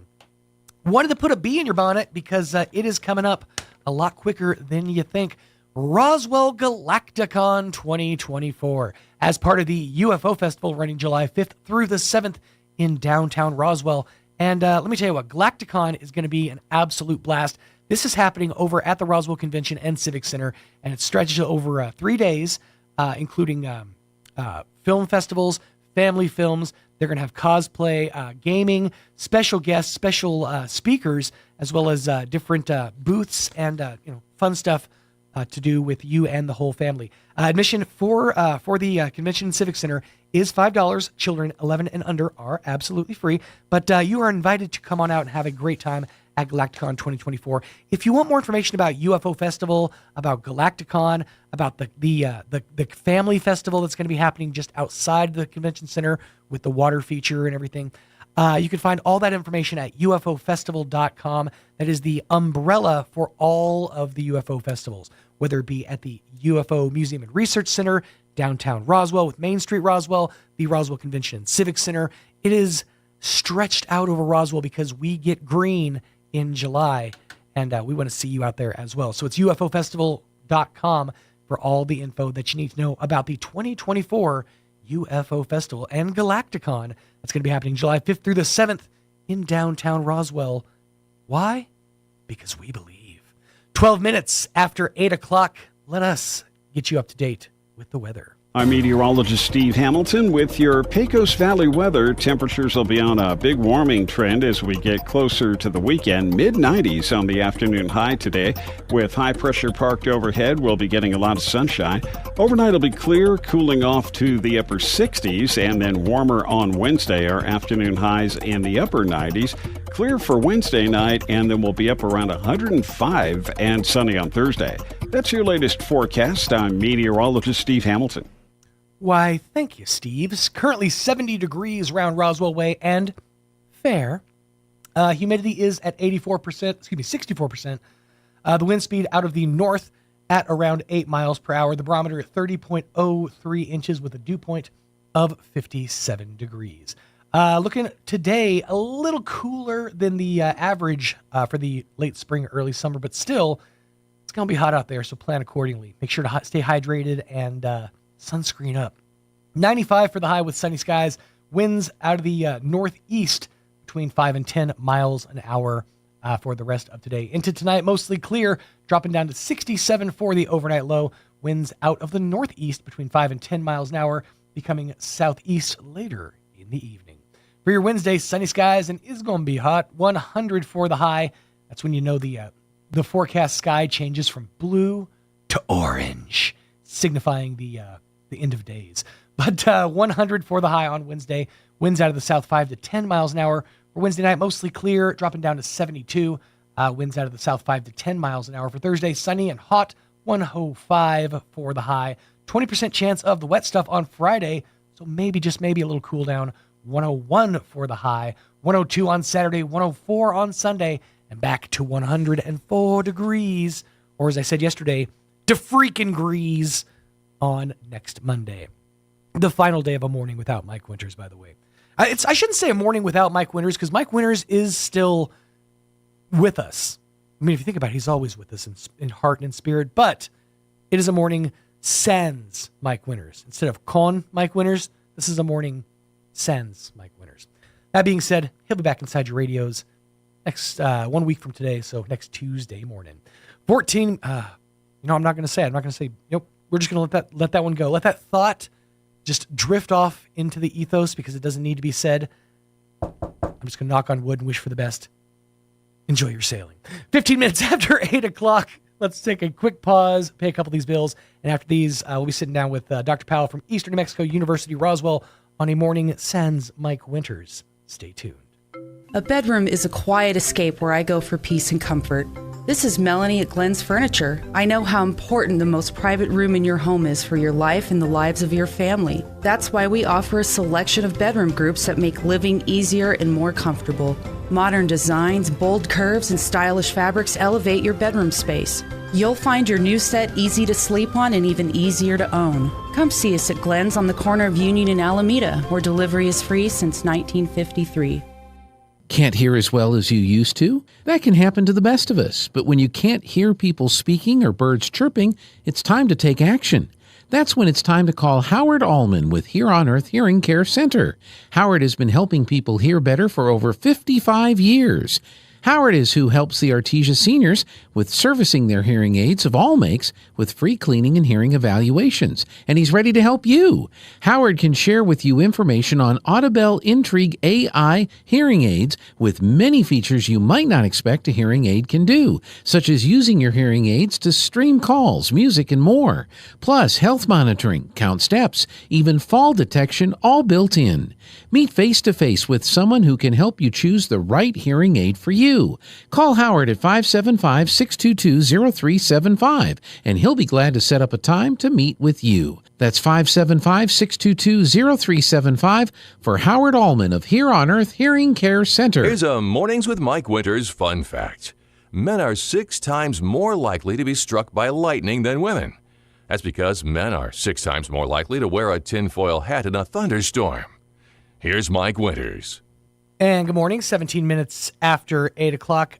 We will be joined here in just a few moments with Dr. Powell, as well as an additional guest, I believe, from Eastern New Mexico University, Roswell. I think he had gone down to the front door to let the other guest in, but we'll talk about that coming up here in just a few minutes. Wanted to put this in your bonnet. The Food Not Bombs program and the Gonzales Hope Center is putting together blessing bags that they can bless some of the folks who are dealing with the heat during these hot months. So if you can make any donations to the Gonzales Hope Center, these will absolutely make a huge difference. They're looking for bottles of water. That's, of course, an immediate concern. So if you can make a donation of a case of water, that'll be absolutely appreciated, as well as reusable water bottles, deodorant, sunscreen, SPF lip balm, and Band-Aids, feminine care products and mints, baby wipes, little fans, cooling towels, shampoos, and shavers, socks, underwear, toothbrushes, and toothpaste, non-perishable snacks, sun hats and umbrellas, and sunglasses. If you can donate any of those things to the Gonzales Hope Center, it'll be absolutely appreciated. You can drop those off at the Hope Center there on East 3rd. They'll gladly take your donation there. It's right there behind what used to be 3rd Street Station. Or you can give Ms. Jocelyn a call at 575-208-9509. That's 575-208-9509. Did our guests make it in, Jocelyn? Looking for your name? Okay. They're on their way in, so we'll chit-chat with them coming up here in just a few minutes. Good morning, fellas. How are y'all doing? All right, we're doing this on the fly. I understand. Yes, sir. Dr. Powell with Eastern New Mexico University, Roswell. And I'm sorry I didn't catch your name, sir. What's your name? Chris Bullard. Chris Bullard? All right. Yes, sir. Chris Bullard. And how are you guys doing this morning? We're doing good, Sean. How are you? It has been a busy morning. I'm running 2 different shows at the same time, but doggone it, we're trying to keep the plates spinning. Okay, we'll see what we can do to help out. Absolutely. So we are officially in the summer season, the summer semester with Eastern Mexico University Roswell. How did graduation go? Graduation went great. We had 150 people walk, over 330, I think, graduated. Wow. And the Civic Center was packed. Nice. And then the day before, our adult education graduation had over 50 students, and our Performing Arts Center was packed as well. So it's been a great graduation process for us. Early College High School, that was over Memorial Day weekend at the Wool Bowl. Yep. And of the 39 students that they graduated, 33 of them had completed associate degrees or certificates with us during that time period. So, yeah. That's awesome. Yeah. That is fantastic. That's a great head start for a future career. Once you actually graduate high school, then you already have your base degree. You can build from there, and the sky's the limit. Absolutely. It's amazing. Yeah. So how have things been going getting into the summer semester? Well, things are going good, and Chris is here. He is the director of our workforce training, and so he does workforce training for non-credit programming. He's going to talk about that a little bit and some options that we have. And then also we have some summer programs that he oversees as well that he wanted to visit about. Excellent. Sounds great. Well, Chris, how are you doing this morning, first and foremost? Not too bad, my friend. Not too bad. Thanks for having us. Absolutely. Thanks for being here. So tell us a little about your program and who it's for and what you guys offer. Yes, sir. So I'm the director for community and workforce training, as Dr. Powell had mentioned. Mm-hmm. And, the mission is to help upskill community members, local, regional, statewide folks, and various trades, vocational trades such as CDL, for example. Sure, absolutely. We're over that program. That's a fascinating program. We have a pretty good deal running right now. They can check us out online. But there's a substantial discount for folks to go ahead and attend one of our training courses. Mm-hmm. They're 5 weeks long. They're not 8 weeks, they're not 10 weeks, they're not 12 weeks, they're 5 weeks long. Sure. And, our success rate is about 98 to 99% graduation rate. Yeah. And not only that, but, when folks graduate with us and finish our training, they receive a certification and they are connected to an employment opportunity. Awesome. So nobody's really sitting idle. You're hitting the ground with your CDL, and that in and of itself is huge. I mean, that opens up the door to so many different opportunities. Whether you're over the road driving locally, deliveries, it is key to have that CDL. So that's an amazing thing. Absolutely. And within 5 weeks, so pardon the pun, it is a bit of a crash course. It is. It's a bit of a crash course, but you know what? It can be done correctly. Right. And like I said, with our trainer, Mr. Andy Anchando, he is very thorough. He is excellent. He's a million-mile driver or more. So an excellent individual to learn from. But he does. I mean, when you join us, it's not It is accelerated 5 weeks, but it's not accelerated to the point to where we're just going to release you out there untrained. Yeah, and it's not overwhelming. You get you get everything that you need to know, and trust me when I say, having spent I'm not a million-mile driver myself, but I've driven about a block in a semi truck, and that was terrifying for both me and the instructor who was standing behind me. Luckily though, I was able. He didn't fall. The person who did it after me threw him to the back of the cab, which that was great for all of us. That was fun for all of us. Absolutely.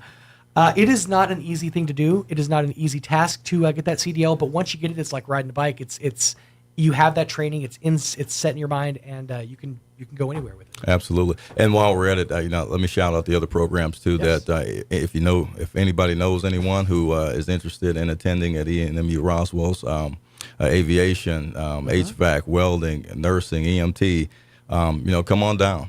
Come on down and give us a shot. Give us a look. We'll take care of you, and we'll make sure you get the training you need and the certification you need. That way, you just don't sit on it. We'll connect you to an employment opportunity. That's right. The pandemic opened up a lot of people's minds of maybe I'm in a rut. Maybe it's time for a change. Maybe it's time to do something about it. And then things got back to normal, and we just kind of fell back into our routines. But if you still have that mindset of I want to change. I want to upgrade my my life. My standard of living, they can do it for you at ENMU Roswell. It's Absolutely. A great place to start, and in some cases, complete certifications and degree programs. The nursing program alone, I've known several students who have graduated from that program and have gone on to have amazing careers. Mm-hmm.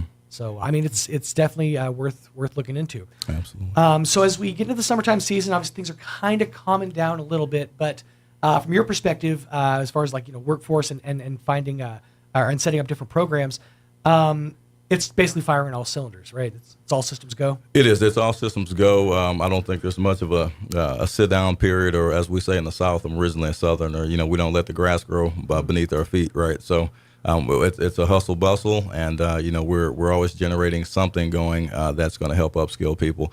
This summer, we also have some camps for our youth, Okay. right? For example, we've got a kids college or a Lego camp coming up. It's running from June 17th to June 21st. Mm-hmm. Ages 4 through 13 years old, roughly. But we have camps like that to help the youth, obviously, to be innovative, creative, build and intuitive, not just sit back and play video games, all day long. Which there's nothing wrong with that. Well, but and it's be funny you creative. mention that because there is a camp coming up. I believe it's in July that my daughter is very interested in. Because my son went to Camp Invention. He's got the science brain. My daughter's very interested in becoming an influencer, becoming a YouTuber. Okay. And I believe there's a YouTube creator camp coming up in July. Yes, sir, we do. So we also have, with July being said, from July 8th through roughly the 15th or so. But there's a YouTube content creator class. There's also a Roblox class. But YouTube content YouTube content creator, though, that is obviously a craze that's been going, and you can do quite well if you have the right training, teaching, and the desire. So but we do have a course running this summer. It does bother me though that I remember when I was a kid, I was like, I want to be an actor when I grow up. I want to be a firefighter. My son said the other day, I want to be Mr. Beast when I grow up. That's depressing. I mean, hey, you know what? Aim for the stars, but good luck, buddy.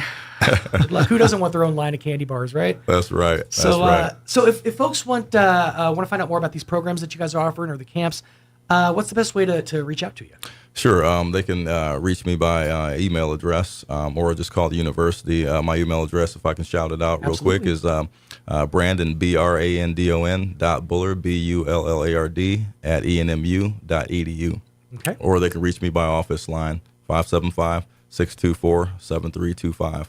And I will say that there is another camp in July. There's an Art Fest camp also that I need to make mention. Right now, I'm sorry, Dr. Pearl. Right now we have we had roughly 60, 70 people in the past, and we're up to I think 80 participants at this point, and we're still climbing. So, and that's mid-July, July 15th through 20th, in that range.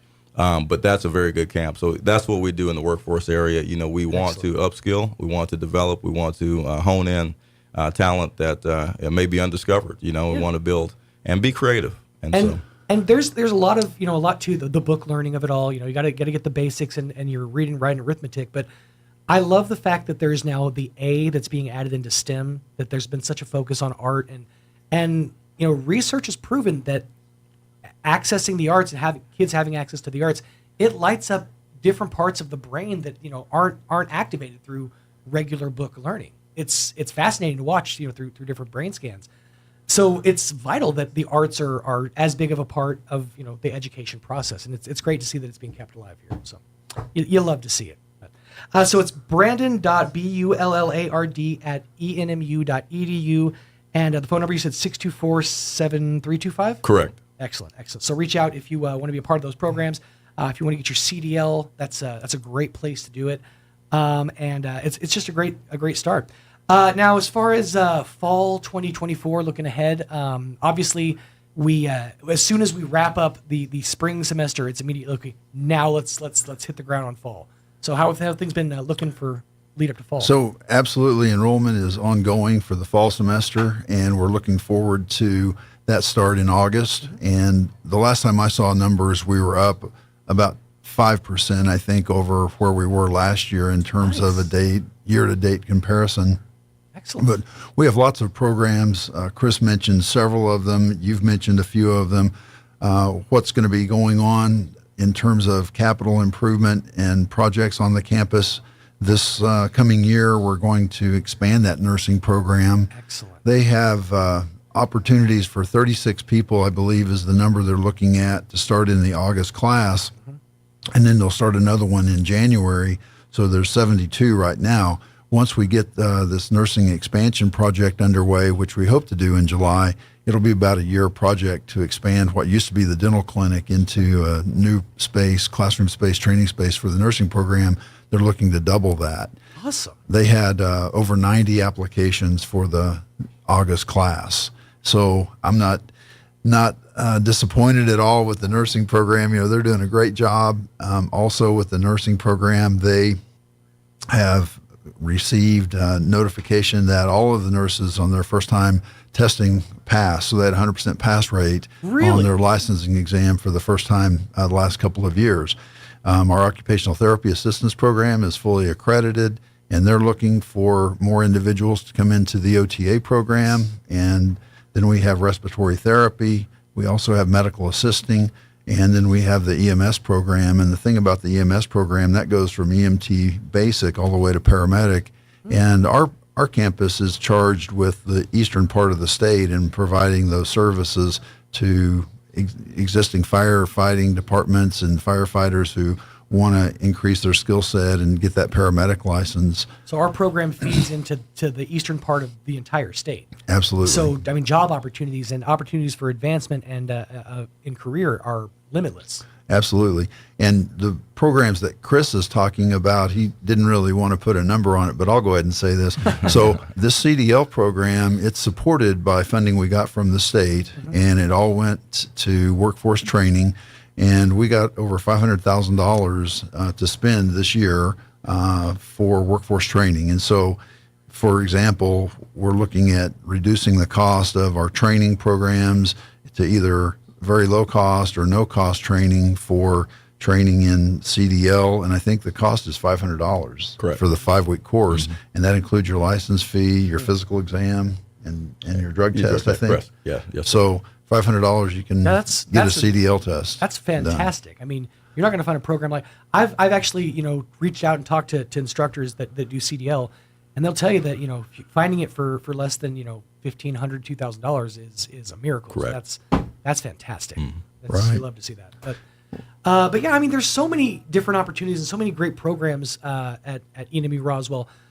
One that I don't think really gets talked about enough is, and this is maybe this is back when I was in school, they have a fantastic early childhood education program. Absolutely. One of the best in the state. I mean, it rivals, NMSU, it rivals UNM. It's one of the best because of the practicums that are involved and because of the hands-on approach that they take.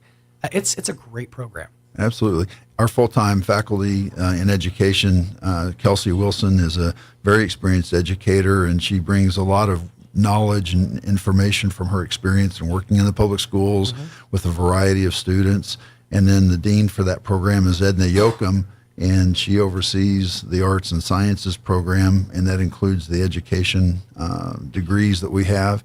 And we're looking at tying in the early childhood back into our Child Development Center more than we have had recently, so they can have more experiences at an earlier point in their studies. Sure. Yeah, and that Child Development Center, I looked at it like a sentence. I served my term in the Child Development Center, but and that's why I'm in radio now, right? I obviously didn't complete the program, but it is a great program, and not enough good can be said about that program. So expansion happening all across the campus. Programs are expanding. Opportunities are expanding. Absolutely. And like I said, enrollment is ongoing. And if you just go out to the website, which is roswell.enmu.edu, you'll find ways to enroll online and to get registered and get all of your materials there. And the earlier you do it, the more opportunities and classes and options you're going to have. Sure. And now's the time. If you're if you're a student who just graduated from high school, obviously you've probably already hit the ground running, getting your FAFSA filled out and all that. But now's the time. Now's the time to look into programs with the Bridge scholarship that leads into the lottery scholarship. Now's the time to make sure you have your spot filled in for that. Absolutely. And New Mexico as a state, through the legislature and the governor, have offered quite a bit of opportunities for individuals to go to school.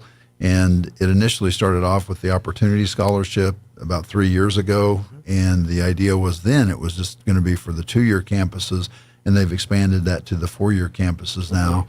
So if you're a New Mexico resident and you want to go to school, their Opportunity Scholarship is there, the Lottery Scholarship is there, plus our foundation supports students. And so there's lots of funding available right now here in New Mexico for educational programming. That's one of the best parts about ENMU Roswell is the flexibility. Whether you want to do a 5-week program for your CDL and hit the ground running on a career, whether you want to maybe expand into a certification that takes a year for like your welding programs, or go for a 2-year degree, or even take that maybe to Eastern New Mexico University in Portales, pursuing your bachelor's degree. Absolutely. It's such a flexible program. It's such a flexible school. Right. We have lots of transfer opportunities for individuals who want to move on to a 4-year degree. And that's another thing about early college high school. When I was looking over the list of the graduates, just going back to those 39 graduates, and the thing that Lucy Hall, the principal, said at the graduation ceremony is, you were the class in 8th grade that went home for spring break and didn't come back. So this was the class from COVID. They started with 50 and they finished with 39. I'm thinking those other 11 probably went on to other high schools here locally. But it takes a certain type of student and a certain dedication to go through the early college experience. But there were several of them that earned not only one associate's degree, but maybe 2. And some of them are going on to other 4-year institutions. Some of them will be going to New Mexico Tech. Some of them will be going to NMSU, ENMU. So there's lots of opportunities on our campus for not only the college age students, but also those early college high school students. And that's something that is unprecedented. That I've never had to think about going to school on a laptop at my house. Like that's a lot to, and you have to commit yourself. It's self-dedication. I've known I knew students in high school at the time, my friends sons and daughters that they would do an assignment maybe every now and again, but other than that it was just kind of forgotten about. But the kids who kept up with their assignments and used that extra time to keep pursue the early college, it opened up so much opportunity for those kids. I mean, it really kind of, as they say, separated the wheat from the chaff. You really saw who was committed, who was going to keep stick to it, and who was maybe looking at a career in fast food. It's lucrative. It's fine. You work your way up to the top. Right. It's nice. That's right. But with UNMU Roswell, there's plenty of opportunities. Obviously, advisors, you can call and talk to an advisor right now if you're not sure about what your next steps are. They can help you out and show you different ways to make it work for you. Absolutely. So we have a career center that they can get some guidance from, and also our academic advisors. So there's a variety of methods. And I think the other group that I wanted to mention this morning is the Youth Challenge cadets. They're going to be starting a new class. They graduate this Saturday, the group that's here now. Awesome. And then in July, they'll start a new class, and they're looking at bringing in 160 cadets to start. So they're going to be back to pre-COVID types of numbers when they bring in this July class. That's the expectation right now. And we just truly honor that responsibility and the relationship we have with the New Mexico National Guard, and appreciate the opportunity to provide the education programming for the Youth Challenge program, because that is a program that can truly change somebody's life path. 100%. Absolutely. I've seen it take somebody who, wasn't sure about their future, wasn't sure even if they wanted a future, and it put them on a path to success. It's a fantastic program. And if you're ever out, at any of the events around Roswell, you go to like the UFO festival and you see the kids in the camo pants cleaning up the streets, picking up the trash, stop and say thank you and thank them for what they do, because it's tough work, man. Those kids are up before dawn doing formations and marching. That was always the fun, because I lived off Wells Street when I was going to college, so early in the morning I could always hear the cadets doing formation and marching all around the base out there. Absolutely. It's a great program. So if you have a young person who maybe isn't sure about what they're going to do, Youth Challenge is a fantastic program. I fully recommend it. And they are still taking applications for that July class, and so I'd encourage you to get online and just look at New Mexico Youth Challenge program, and you'll be able to find the right information and the contact individuals. I think the other thing, obviously, that's happening here in Roswell is we have a new modular home manufacturer, and one of our students was actually one of the ones that drove the first nail last Friday when they did the grand opening ceremony. And so we're looking at being involved with BuiltWise, and we've had several meetings with their company and talking about how our students in the HVAC program and the welding program are going to be able to be hired there. And they're looking at hiring 300 people to build these mobile homes, or I shouldn't say mobile homes, excuse me, modular homes modular homes. I got to take that back. I apologize. Homes for of the future. Homes of the future. That's right. And their goal. They're an existing company on the East Coast, and they've relocated here and they've redesigned the bus factory. And we got a tour of it a week or so ago, and just seeing how they're getting everything planned to have the new homes put together. They're looking, like I said, to hire 300 people, and we'll see what other opportunities there'll be for our students. But I'm thinking HVAC, welding, and business obviously will have some tie-ins with their company as they grow and start their production. And then the Reno Air Races, they're coming. Huge coming in, and we'll just have to see how that goes when we have 10 or 15,000 people in the Air Center on one day or more, and what that does for campus. It's going to, I have a feeling that commercially the base is about to explode. We're going to see so much growth at the base just to facilitate these races. Right. It's going to be amazing. I'm very excited for the future. Well, the people of Roswell and the EDC, Mike Espiritu, and the other folks, the mayor, who all worked together to put this into place, and they persisted during the application process, and the college is glad to partner with them. I know in May they have their qualification programs, and so we'll be using space in the campus, classrooms, other spaces that they will need to go through their training programs and get their certifications, so they'll be good to race in September. So we're looking forward to that. Yeah, and this is going to be one of those things. It's all hands on deck. Everybody kind of working together to make this event a success. Absolutely. I thought it was funny. The program, or we ended up getting the Reno Air Races and just edged out Cheyenne, Wyoming. Casper. Or Casper, Wyoming. Sorry, Casper. Yeah. You're right, Casper. But in the interview in the last hour with Miss Crystal Noble, they were talking about taking a shipment of dogs up to Casper, Wyoming, from our Humane Society to theirs. And all I could think was, is that the consolation prize? Oh, boy. Like, we got the air races, they got a couple of our Bichon Frises. Yeah. Is that how that worked? Not sure how that's going to work out. Not sure how Casper would receive that. So we'll see. We'll see how it all works. I wouldn't put the dogs behind the airplanes, though. It probably won't end well. But yeah, just lots of excitement, lots of growth, and this is a great time to think about expanding your education, expanding your career opportunities, and it's the ground floor, and E&M Roswell is right here to help you do it. Absolutely. And again, Chris has some other workforce training programs. Do you want to mention the other ones that you have going on? Yeah. We're excited. I mean, we have, for example, remote piloting as Part 107 licensing folks up and coming. We all know that drone technology, or UAS is what it's known, unmanned aerial systems, is the wave of the future. And it's in demand, from surveying to oil field companies to real estate. Remote piloting technology is the wave of the future. So we will have some classes upcoming for anybody who is interested. And again, they can reach out to my contact information that I provided earlier. But if anybody's interested in getting a Part 107 license for remote piloting, we will offer those classes really soon, and those trainings really soon. It's a couple of weeks long. It's not super extensive. Sure. We're talking maybe 20 hours a week or so for 2 weeks. They said then we'll set you up to get tested, get your Part 107 license, and then you can rock and roll. Start within 2 weeks. You have a career. You have a career, exactly. That's amazing. And these careers pay very well. I mean, you can easily get a remote piloting job starting anywhere from about $80 to $90 an hour. So especially with, like I said, these oil field companies and surveying companies that need that technology and need that, those the videos, they need the photography. They just need those. So we are excited about that program up and coming. And again, I touched up on welding a little bit.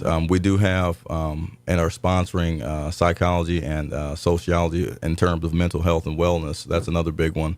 That we're, like I said, we're sponsoring various events throughout the state. Folks that already have a national speaker coming in, like I said, we are able to give quite a bit of money towards paying participation fees for these events.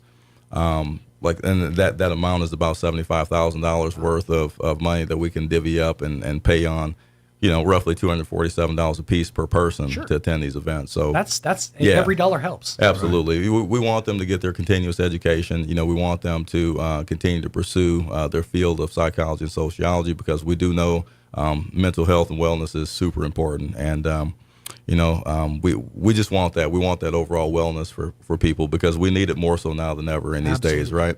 Absolutely, and it's great that it's finally there's finally a spotlight being put on mental health. And, Absolutely, and it's about time. It really is. Mm-hmm. So that's great to hear. So I mean, there's plenty of opportunities, and like we said, whether it's 2 weeks with this remote piloted program, the CDO program is 5 weeks. These are all things you could knock out over the summer and start a completely new life on the other side of the summertime season. So it would behoove you to reach out. The email you said was brandon.bullard@enmu.edu, correct? Yes, correct. Excellent. And or call 624-7325 for more info on those programs, whether it's the vocational programs or any of the workforce things. Great opportunities for you there at Eastern New Mexico University, Roswell. Well, Chris, Sean, thank you for the time today. Chris, thanks for being here with us today. Appreciate it. And we'll just hopefully get people enrolled in the next month or so, and then they'll have those fall classes starting in August. There you go. If folks want more information, how do they reach out to you? So I think, again, the best way is on our website. It's roswell.enmu.edu on the web. Yeah. So roswell.enmu.edu it's the catch-all. It's got all the info. Talks about the degree programs, different financial aid that's available to you, as well as these programs that Chris was talking about as well. So it would behoove you, if you're looking for a career advancement, give ENMU Roswell a shot, because they're there for you and they can definitely help you succeed. Gentlemen, thank you so much for your time. Thank you. Appreciate it. We appreciate having you, and we'll talk to you again next month. Absolutely. Counting down to fall 2024. 15 minutes away from 9 o'clock. Let us pause and get you up to date with some local news. Now for your Pecos Valley News Update, I'm Jared Sorello. Artesia firefighters and police officers will soon see pay raises, thanks to a vote by the City Council. Last week, 10% pay boosts were approved by a majority of the council for police, including all positions and ranks. 5% pay raises for firefighters. The increases will take effect July 1. The Permian Basin celebration, 100 years of oil and gas, is coming up this Friday and Saturday. Events will include a parade downtown and kids' events at the Derrick Floor, a cook-off, and live music in the evening.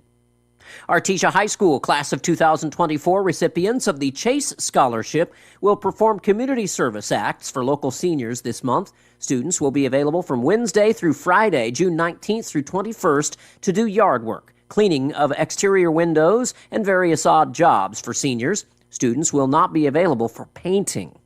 You're up to date. I'm Jared Sorello. Here's a Mornings with Mike Winters fun fact. You burn more calories sleeping than you do watching television. For the ultimate workout, fall asleep in front of the TV. Here's Mike Winters. And good morning. It is 14. I'm trying to do the back math here, waiting for the time to change. There is 13 minutes away from 9 o'clock on this Tuesday morning. Let us get you up to date with the weather. I'm meteorologist Steve Hamilton with your Pecos Valley weather. Temperatures will be on a big warming trend as we get closer to the weekend. Mid-90s on the afternoon high today. With high pressure parked overhead, we'll be getting a lot of sunshine. Overnight will be clear, cooling off to the upper 60s, and then warmer on Wednesday. Our afternoon highs in the upper 90s. Clear for Wednesday night, and then we'll be up around 105 and sunny on Thursday.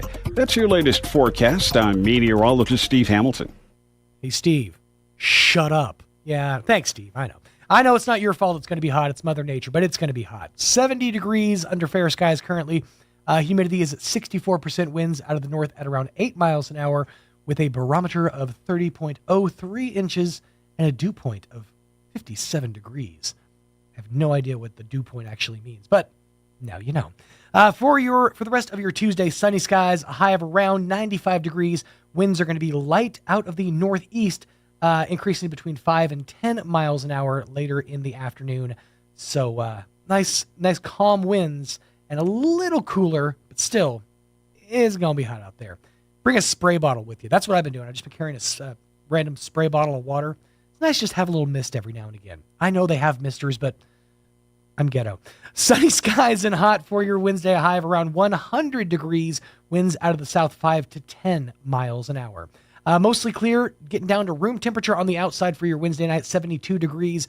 winds out of the south 5 to 10 miles an hour. And for your Thursday, sunny skies and hot, 105. South winds 5 to 10 miles an hour, mostly clear for your Thursday night, getting down to about 74 degrees. Looking at a 20% chance of rain for your finally Friday. That means it's going to be humid, is basically all that means. So buckle up. Those storms mostly happening afternoon. Otherwise, sunny and hot. Like I said, 101. And is going to be muggy, so plan accordingly. Plenty of electrolytes and bring a towel. Don't forget to bring a towel. Friday night, 20% chance of showers and thunderstorms before midnight. Partly cloudy, 73 for the overnight low on Friday night. And Saturday, looking at sunny skies. Another hot one, 102 for your Saturday. Saturday night, mostly clear, getting down to 71 degrees. Sunny skies and 104 degrees on both Sunday and Monday, with clear skies and 73 degrees on your Sunday evening. 10 minutes away from 9 o'clock on this here Tuesday morning. Honestly, most of the time when DJs say what day it is, it's to remind ourselves because they all run together. With that in mind, let's get you up to date with your Lou Dobbs Business Report. All across America, this is the Lou Dobbs Business Report. I'm Lou Dobbs. Fed meetings this week, more key inflation updates, and GameStop earnings tomorrow. Wall Street still processing the May jobs report, that ahead of this week's Fed decision on rates. Non-farm payrolls added 272,000 jobs, well above the 190,000 estimate. No chance the Fed's making interest rate cuts this week, though. More concerned that cuts will be pushed back even further, in fact. Now investors waiting on more inflation data. The May Consumer Price Index projected to have risen only slightly over April. This mostly due to the falling oil prices. Core CPI, meanwhile, likely increased 0.3% year over year. The May CPI report out Wednesday. Wall Street targeting the May Producer Price Index, down sharply over the previous month. The PPI update comes Thursday. GameStop earnings after tomorrow's closing bell. The stock's been on a roller coaster ride over the past week, to say the least. The stock's still climbing. Oracle up 6% the past month, up 20% this year. Broadcom's annual revenue likely up more than 35% from a year ago. The chip maker up nearly 30% on the year. Broadcom earnings come Wednesday. Please join me twice each weekday for the Lou Dobbs Business Report right here. Business news you need to know. Keep listening for more. This is the Lou Dobbs Business Report. I've been hearing a lot about Lang Insurance. They sell luxury home insurance to high net worth individuals in all 50 states. Call Kevin Lang at Lang Insurance. Call 866-964-4434. He's an expert in reviewing your current coverage to save you money, leaving you with your current insurance company or moving you to a less expensive one. Kevin speaks with every new client. Your call, they quote, you save. That's 866-964-4434 or visit langins.com.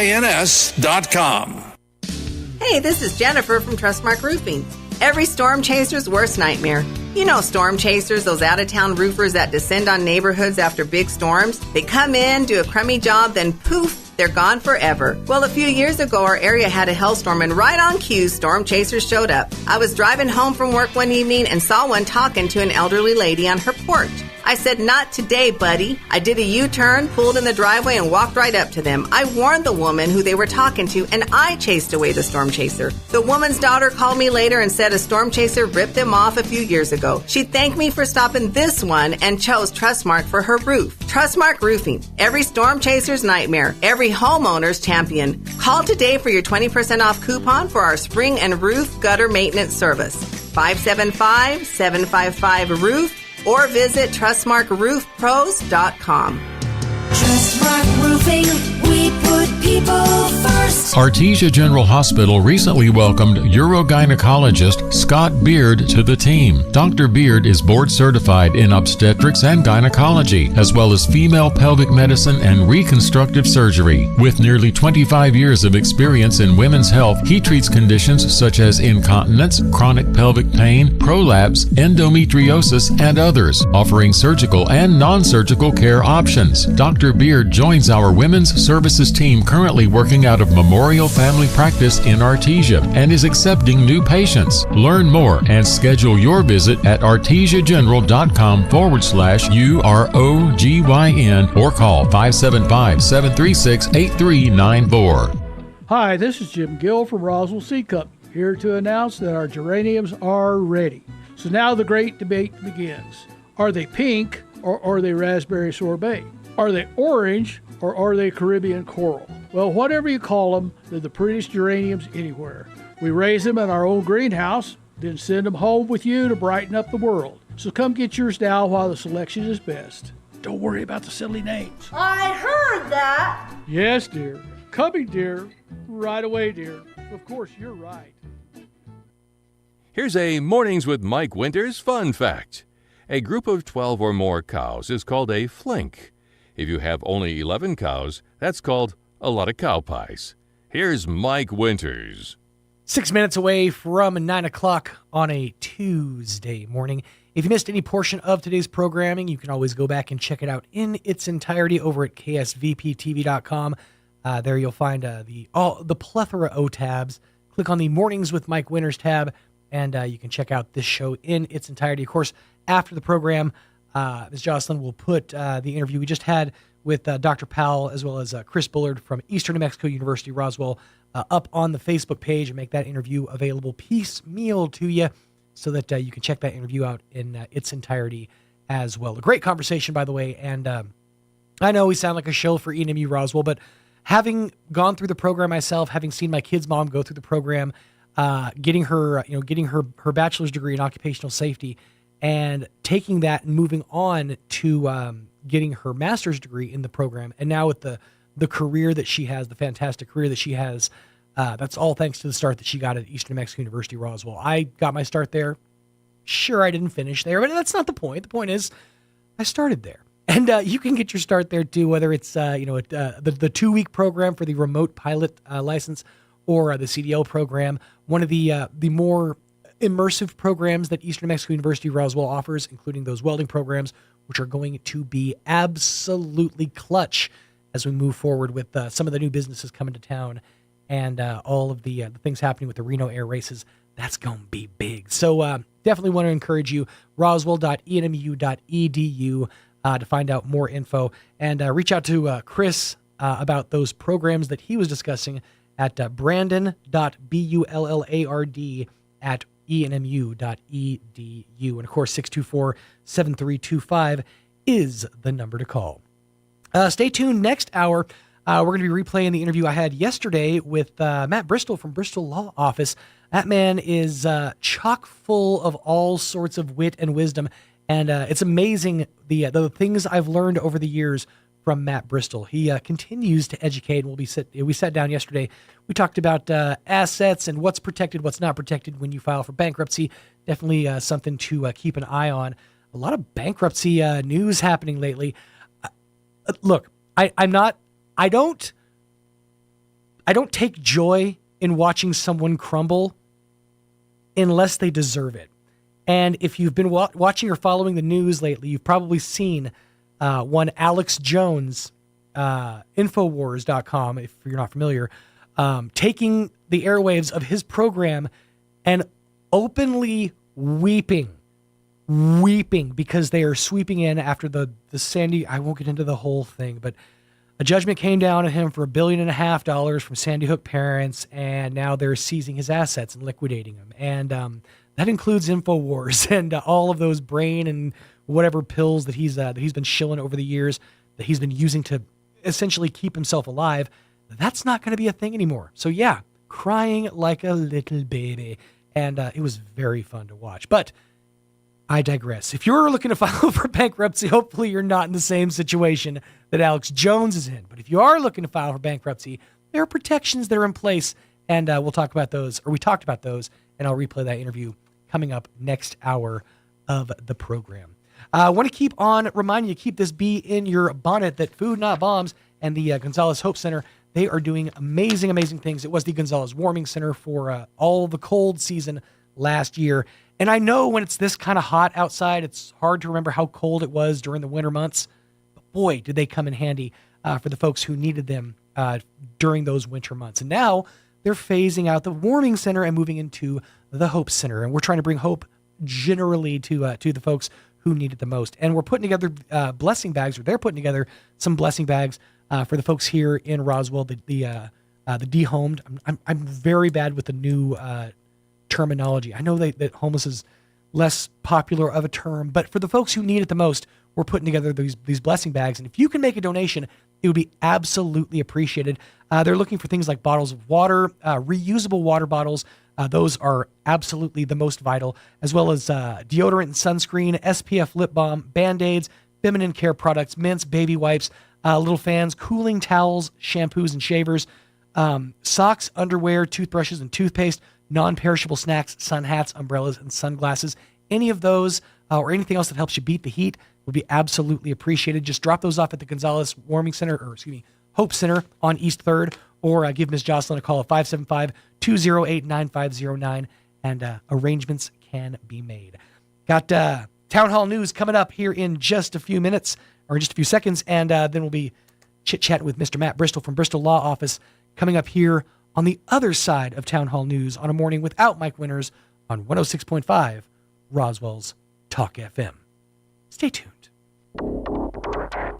Hugh Hewitt is now in Roswell on 106.5 FM KEND Roswell.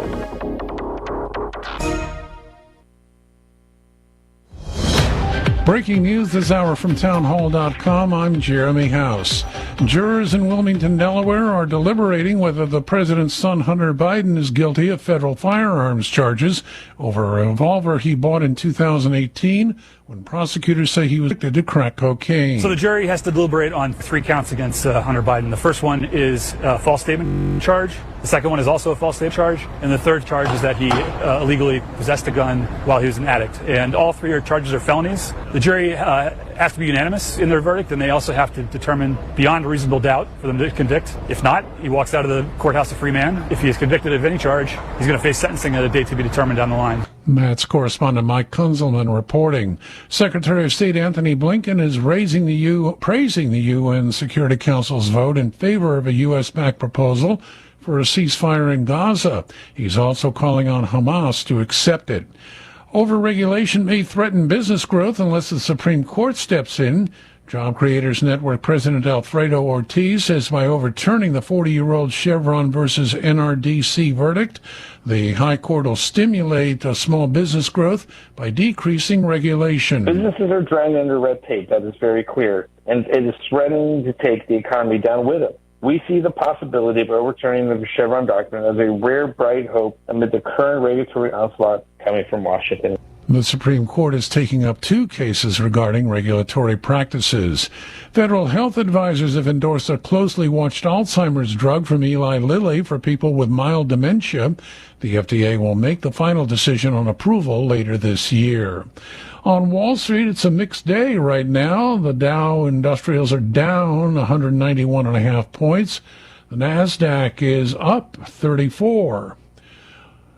More on these stories. Everybody wants cheap airfare, but where do you find it? You call low-cost airlines. Their prices are direct from the airlines, and they're so low you can't find these fares published anywhere. They specialize in cheap flights, discount hotel rooms, cheap car rental rates, and great package deals anywhere around the world. Wherever you want to go, they can help you get there cheaply and with a best price guarantee. If you want the lowest prices on your airline tickets or other travel services, call now. That's right, call. That's the only way to get these rates. Experts are standing by 24/7 to get you the cheapest airfare and hotel rates available. So don't wait. Call right now for the lowest travel prices anywhere and for great last-minute travel deals too. Call 866-755-5300. That's 866-755-5300. Again, that's 866-755-5300. Call us right now. To achieve prosperity and peace of mind. Chryslers are calling more than 211,000 SUVs and pickup trucks in the U.S. Recall covers certain model year 2022 Dodge Durango, Ram 2500, and Ram 3500 vehicles. The National Highway Traffic Safety Administration says they may experience a malfunction in their anti-lock braking control module. That could result in a failure in stability control and increase the risk of a crash. Chrysler is unaware of any related injuries or accidents. Dealers will update the anti-lock braking control module software for free. I'm Mike Hempen. The humanitarian organization Direct Relief is helping community health centers across the U.S. install rooftop solar and battery storage systems as they confront more frequent power outages from extreme weather and fickle grid systems. News and analysis at townhall.com. Malawi's vice president and 9 others have died in a plane crash. Malawi President Lazarus Chakwera says the nation's vice president, Solos Chilima, is among 10 people killed when a small military plane crashed in a mountainous region in the north of the country. Chakwera announced in a live address on state television that the wreckage of the plane had been located after a search of more than a day in thick forests and hilly terrain. Chakwera said there were no survivors of the crash. The group had been travelling to a funeral of a former government minister. Chilima had just returned from an official visit to South Korea on Sunday. I'm Charles de Ledesma. French opposition parties on the left and the right are scrambling to form alliances for the upcoming snap elections called by President Emmanuel Macron after his party suffered a crushing defeat by the Conservatives at the European vote on Sunday. More on these stories at townhall.com.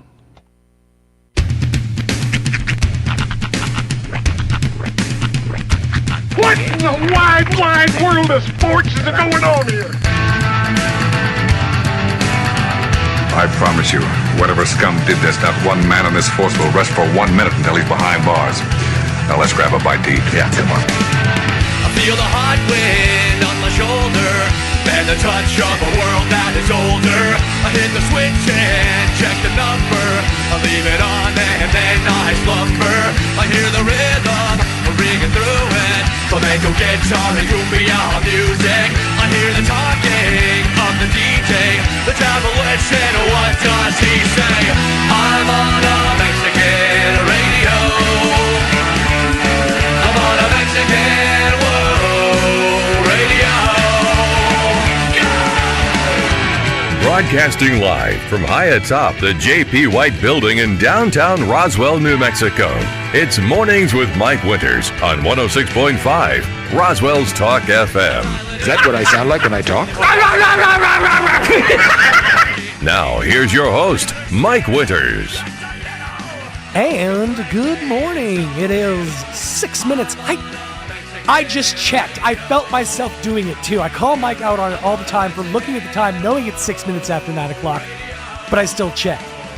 And welcome to hour number 3 of a morning without Mike Winters and a man who's slowly losing his mind on 106.5 Roswell's Talk FM. See, this is what happens. You leave a man in a room all by himself to just talk to himself. Minds get ruined. This is just what happens. But I digress. Happy Tuesday.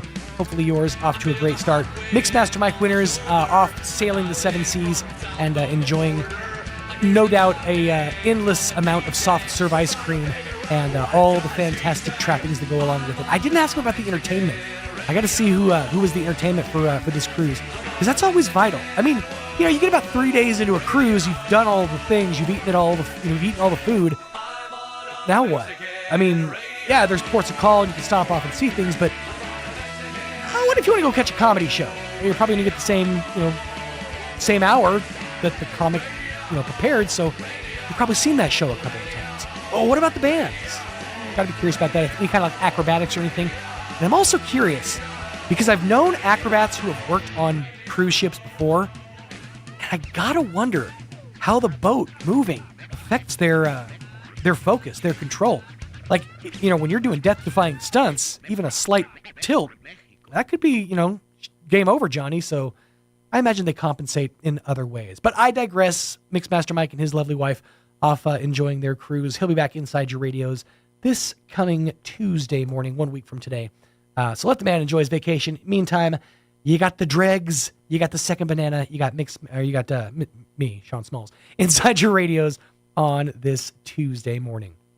I talked about it a second ago, the fact that I'm slowly losing my mind. I was just explaining to Jocelyn that what happened over the weekend and basically the weekend that we had, the Cliff Notes version of it, that I sort of explained yesterday. I won't go into great detail, but suffice it to say, a trip to Artesia to go to the Artesia Aquatic Center ended up being a 2-day excursion wherein I discovered I think I might be Gilligan. I think, I took a 3-hour tour and turned it into a little mini excursion.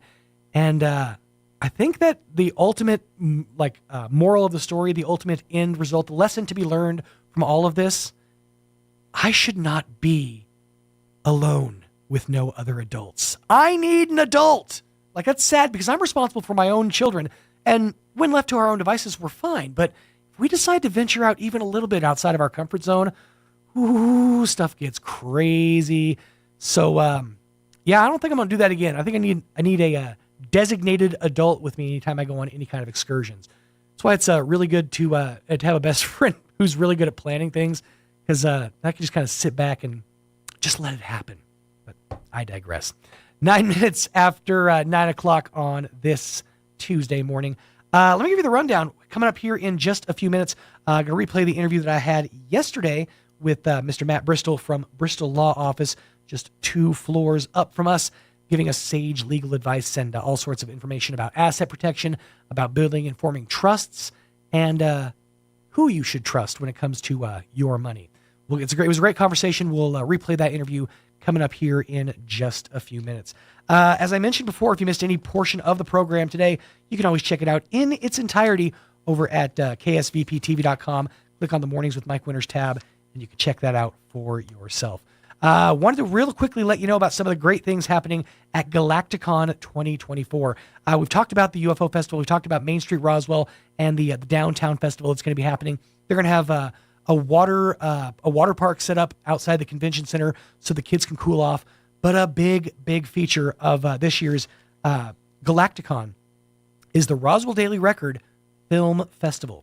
As mentioned yesterday when we had that interview with Miss Elaine and the lady from the Roswell Daily Record, whose name escapes me right now, Miss Sarah Lee from the Roswell Daily Record, over 120 people submitted films for this festival.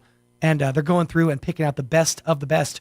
So it'll be all shown to you right there on the semi-big screen at the Roswell Convention and Civic Center. So lots and lots of reasons to come out and be a part of Galacticon. If you need any portion of the conversation we had yesterday, I'm sure it'll get replayed at some point. But you can always head over to ufofestival.com as the catch-all for all things UFO Festival, Galacticon, Main Street Roswell's Alien Fun Fest, all the stuff that's going to be happening UFO Festival weekend.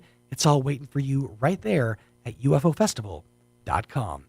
11 minutes after 9 o'clock, let's get you up to date with the weather. I'm meteorologist Steve Hamilton with your Pecos Valley weather. Temperatures will be on a big warming trend as we get closer to the weekend. Mid-90s on the afternoon high today.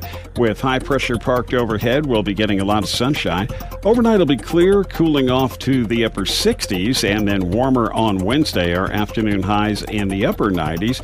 Clear for Wednesday night, and then we'll be up around 105 and sunny on Thursday. That's your latest forecast. I'm meteorologist Steve Hamilton. Hold on. That was Shoe and Ice. Sorry. My throat's a little dry. I need to stay quenched. I was parched. Sorry.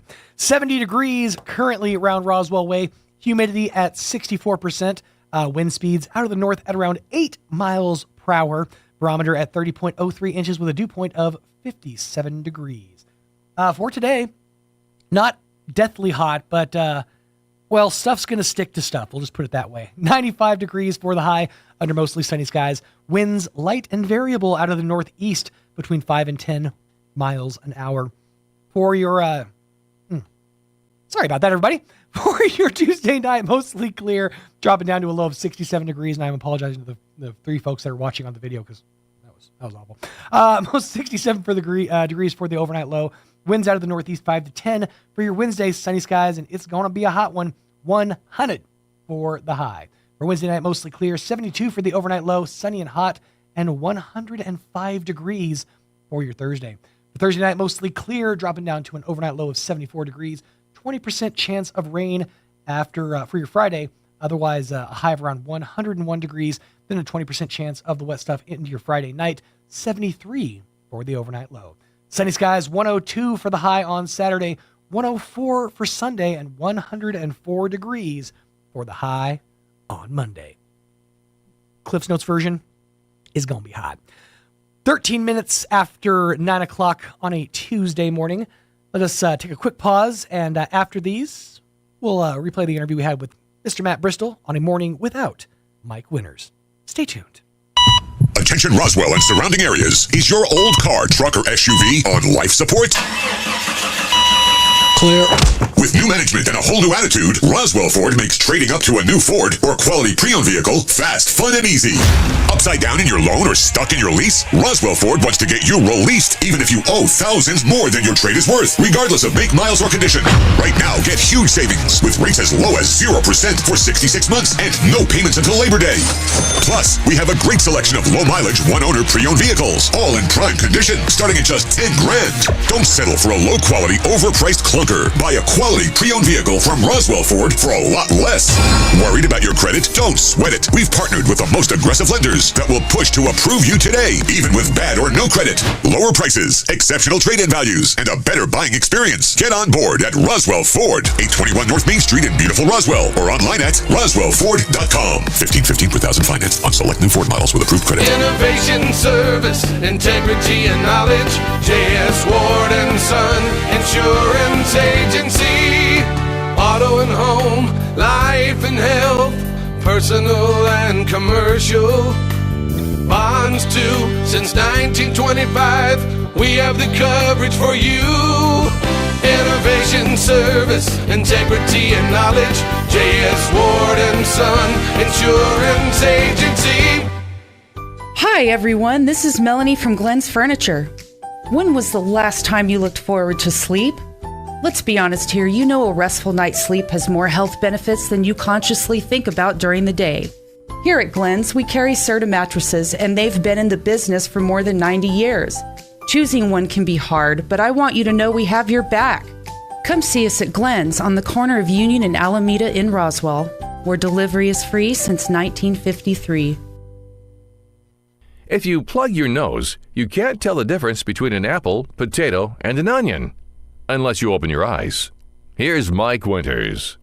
And good morning, 20 minutes after 7 o'clock, and joining us in studio this morning from Bristol Law Office, just 2 floors upstairs from us, Mr. Matt Bristol. How are you doing this morning? Doing good, Sean. How are you doing this morning? Doing good. Glad to be back to semi-normalcy after a crazy weekend. We'll talk about that coming up here in a little bit, but it's nice to be home again, you know? Yeah, you did have a crazy weekend. Sorry about that.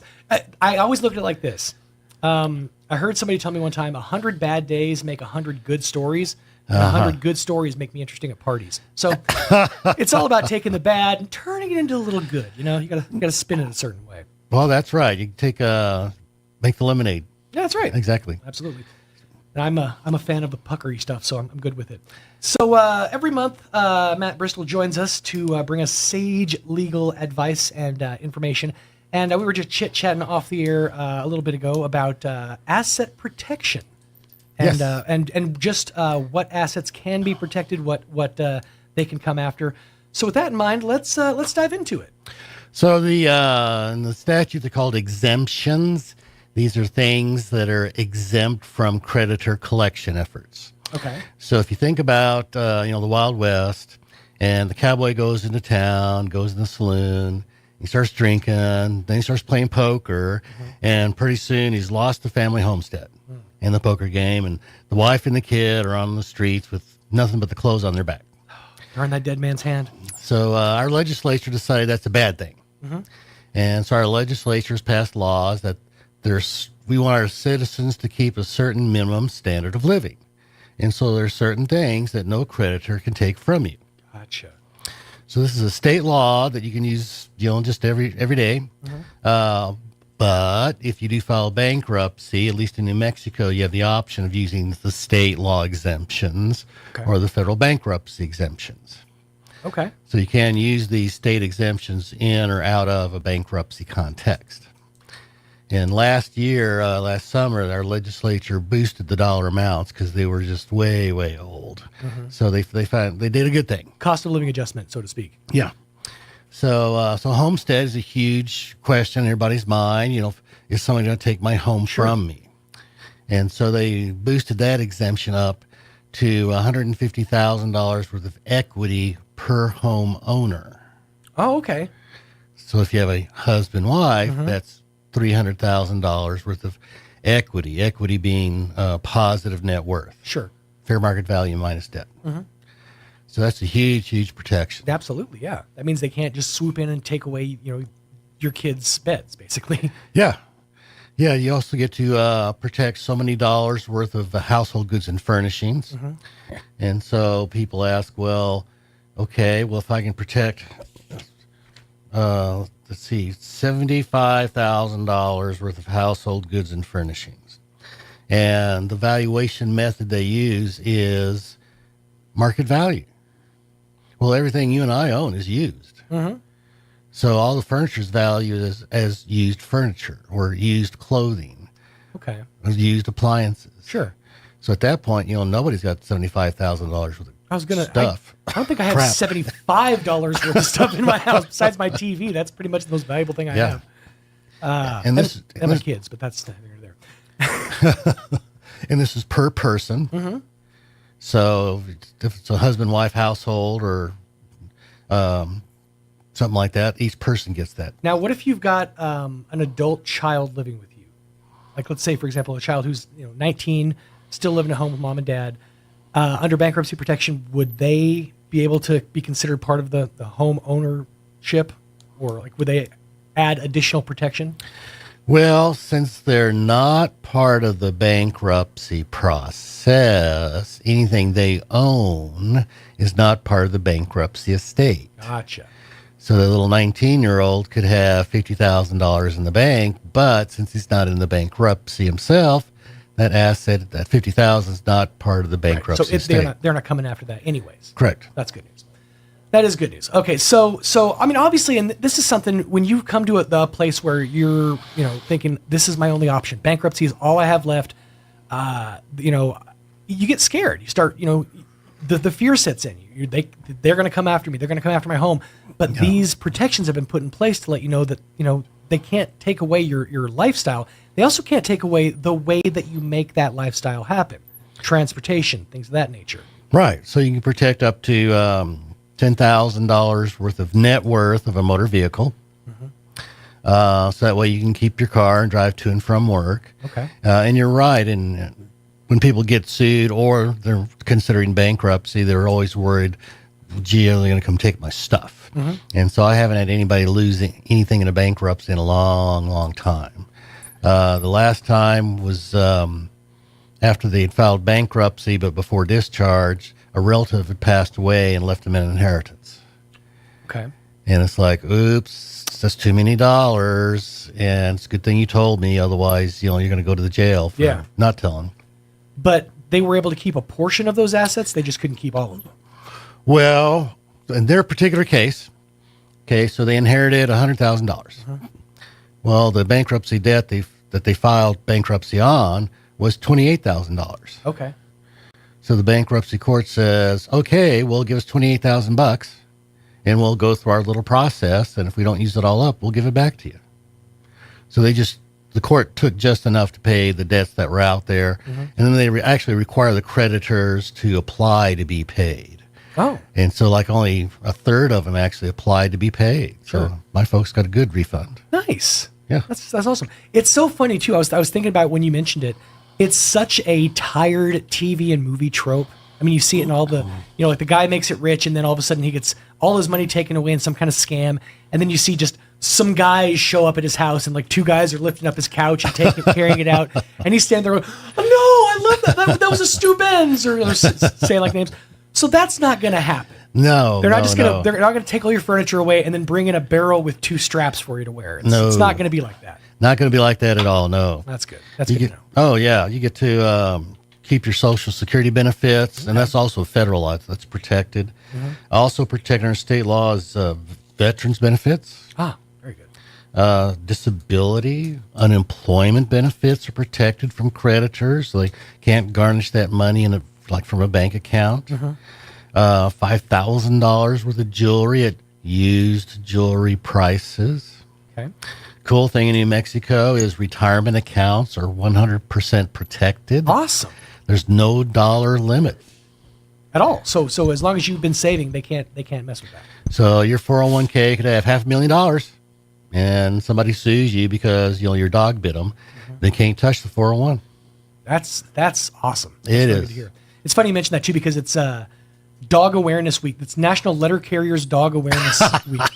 They put out a thing over the weekend talking about how to protect letter carriers from your dog. Oh wow! And all the insurance and fees and stuff that come with. If your dog bites a mailman, this is what's going to happen. Oh gee whiz! But yeah, so it's good to know that there are places that your assets are protected. Now, is there a way to move assets into protected areas before a bankruptcy is filed? Yes, like moving money into home equity, or into retirement accounts. Can you do that? Yeah. The question is going to be, how soon before the bankruptcy were you moving the money? And they're going to check on that. They're going to check on that. So if the week before you filed bankruptcy, you took $50,000 from the bank and paid it down on the house, that's going to look suspicious. It certainly will. If you do it 2 years in advance, that's good planning. Got it. Now, where's the line between the two? Nobody's really sure. Hard to say. Well, if it's an obvious move, then yeah, it looks like you were trying to swindle the system. So yeah. So do it incrementally, kids. That's what we're saying. If you're going to move assets, do it incrementally. Yeah. They have a 2 to 4 year look back period. Okay. For funny money transfers. Gotcha. And so that's one of the standard questions in a bankruptcy is in the last 2 years, is there anything you used to have you don't have anymore? Did you transfer any property or a property interest? So if you gave something as collateral in order to defeat, now there's no equity in that asset. So if you gave something as collateral, that's a transfer of a property interest. So I had a little lady client come in years ago, and she was diagnosed with cancer, and so she'd put her son on the house. Okay. Joint tenants, right of survivorship in case she passed, and was anticipating all these, medical bills and what about bankruptcy, and said, well, you just transferred a property interest to your son. I mean, you have to wait 2 years, right? But then I got to thinking of that. There's also a 4 year look back period. So I asked her, I said, presently, right now, do you have any debt at all? And she goes, no. And I said, great, run me a credit report that says that. Okay. So she ran me a credit report. Because to undo these fraudulent transfers, were you insolvent? Was the transfer to an insider? And for little or no value. So she ran the credit report, no debt. We're cool. She got the cancer treatment, came out okay. Awesome. She lived. Oh, yes. Very thankful. But she did have a lot of, medical bills. That's the hard part about living to see the other side of it. Yeah. So we went ahead and filed bankruptcy. And the trustee said, so we're like 2 years and 6 months from putting the son's name on the house. And we're talking to the trustee, and he asked, in the last 4 years, have you transferred any property? It's like, oh my God, why'd you have to ask that question? So it's, well, yeah, I mean, you got to tell the truth.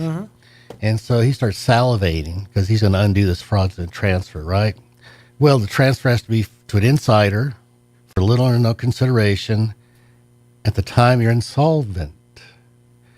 Insolvent means debts exceed your assets. But you ran a credit report that showed that she was debt-free. Right, exactly. She was not insolvent. So he defeated that prong of the test, and he left her alone. To have that kind of forethought to think that could come up, that's the Matt Bristol approach right there. That's why you go with Matt Bristol, because he catches things that the others don't. While stuff slips through the cracks, Matt's there to catch it and apply it. Well, we were able to save her house, and so we were very, very thankful for that. That is awesome. So just it's a bit of peace of mind to know that if you are to that point where You don't have any options. Bankruptcy is the only thing you can do. It's a comfort to know that they can't come in and completely leave you destitute. Right. So sometimes some of my clients have more money than just what's in the retirement account. Sure. And they ask, well, what about a trust? Is a trust an asset protection vehicle? Right. And not like it used to be is the answer. So okay. So if Sean creates a trust and Sean's the trustee of the trust, so a trust has to have a human who controls the assets. And it's Sean's money, so Sean wants to be in control of Sean's money. But if you're the trustee of your own trust, you can actually access that money anytime you want. Right.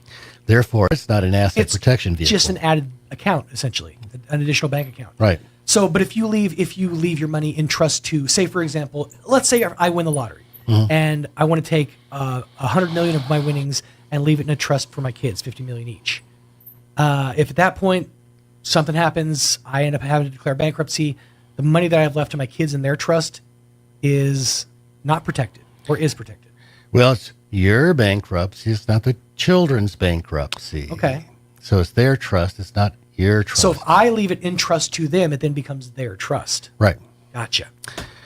So for a trust to be an asset protection vehicle for Sean, you would actually have to appoint a bank, say, an institutional trustee, to be trustee. You have to give up complete control of your money in order for that trust to be an asset protection vehicle.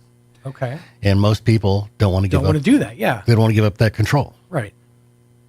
But when Sean passes and now the bank is the trustee for the kids, now that's an asset protection vehicle for the kids because the bank's the trustee, not them. Okay. Again, they don't have no control over accessing that money. So trusts also have other kind of tax considerations that make them unattractive. Sure. Some people ask, well, what about LLCs or a corporation? If I put my assets in an LLC or corporation, will that protect them from creditors? And the answer is, well, not really. Okay. So let's say Sean has a brokerage account and Sean gets sued. If they get a judgment, they're going to try to collect and they're going to ask, oh, do you own any stock anywhere?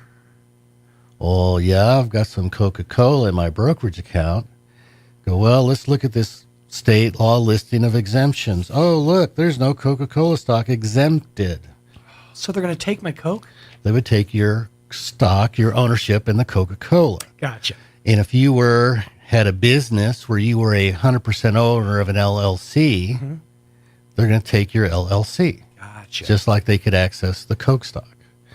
So, and LLCs can protect you from the business assets or protect you from the business liabilities. So it's an asset protection in that direction. From that side. From that side, but not... If somebody comes at you from the other side to look at your assets, that is then considered one of your assets they can come after. Exactly, yeah.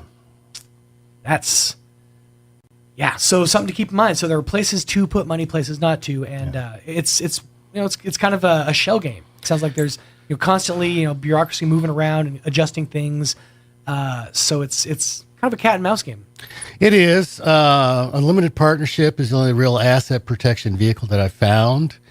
So if a creditor was going after Sean and they'd say, well, do you own any stock or corporations, LLCs, partnerships? Well, you have a limited partnership.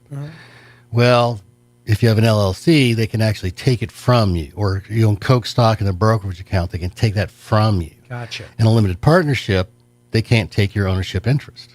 So if I say owned part of a company with another person, they couldn't then seize the company. Could they seize my stock in that company? Your interest only. Gotcha. So I would still lose my interest in the company, but the company itself would still stand. Yeah, with a new owner. Sure. With a limited partnership, they cannot actually take your ownership interest from you. The only thing they can attach is any income stream that comes out of the limited partnership. Gotcha. So you still remain the owner of those investments. The only thing they can attach is any income stream that comes out. So it's kind of nice because the partnership papers usually say, and there may never, ever, ever be a distribution just for that event. So they may attach the income stream, but if nothing comes out, they get nothing. Yeah. Oh, so just be unsuccessful is basically what you're saying. Make no money in your business. That's the ultimate rule here that we're getting to. So it does sound like there's places that you can put your assets, places that you can't, and it's a real challenge. So you need somebody who knows what they're doing. If you're going to go into a situation like filing for bankruptcy, you want somebody on your side that knows what they're doing. And Matt definitely he's done his homework. He's definitely done his ins and outs and knows where what to do if you're going to be filing for bankruptcy. But I think the ultimate lesson to be learned here is it's not something to be afraid of. Bankruptcy. If it's the last thing you have, last option that you have, it's not an option that's going to completely wipe you out. No, not at all. And I've seen a number of clients that have come in and they've tried debt consolidation. I've seen, you see those ads on TV for debt consolidation or Debt America or whatever the heck they call it. Right. And I've just never seen those things work out. And we've had several clients that come in and for whatever reason, those things just never seem to work. And so we talk and I said, okay. And so one of the things you have to do in a bankruptcy is the budget. And so I show them how the budget works. And that's a take-home assignment because I'm not going to pressure Sean while he's sitting there to make a decision. Right. But we do go through, these are all the assets that you can protect in a bankruptcy. There's 36 categories. And so I go over them with the client the first meeting. And so the first meeting we determine, everything you got, you get to keep. So at least they leave with that kind of peace of mind. Sure, and that's the best you can hope for, because if you're of the mindset of, well, this is my last option, I'm going to lose everything, and so are the people that I love. But now you have that peace of mind to know that it's not all all over at that point.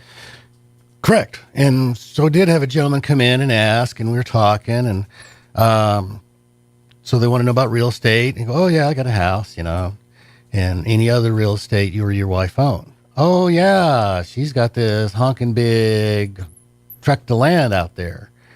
And it's like, okay, well, do you live there? Nope. Well, then it's not a homestead. You don't get a homestead protection. Oh. And it was like 6-figure tract of land. And so we're thinking, well, let's go over everything else. So everything they owned together fell within the exemptions, dollar limits. And so I said, well, what about just you file the bankruptcy, just the husband? So the exemption list is for each per person. Right. Well, if just the husband filed, his list of exemptions protected everything they owned. So it still fell within his range. Everything fell within his range. He protected all the community assets. So you could individually file for bankruptcy and your wife not have to file along with you. Correct. Huh. And because that land was her sole and separate property, he didn't list it in his bankruptcy because he has no interest in it. Right. It's not his. Right. That's brilliant. That's a brilliant. And see, my thought was, well, crap, now I'm going to have to get a divorce and just have her hide a bungalow somewhere and protect my assets under a mattress. But so you can actually stay married, maybe happily, and still file for bankruptcy as an individual. Yes. That's amazing. I had no idea. Where that one person's list of exemptions protects all the community assets. Right, as long as it falls underneath that umbrella.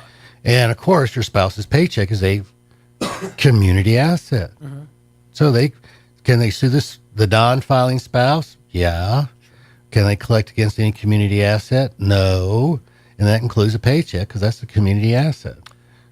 So why would they bother if they can never ever collect?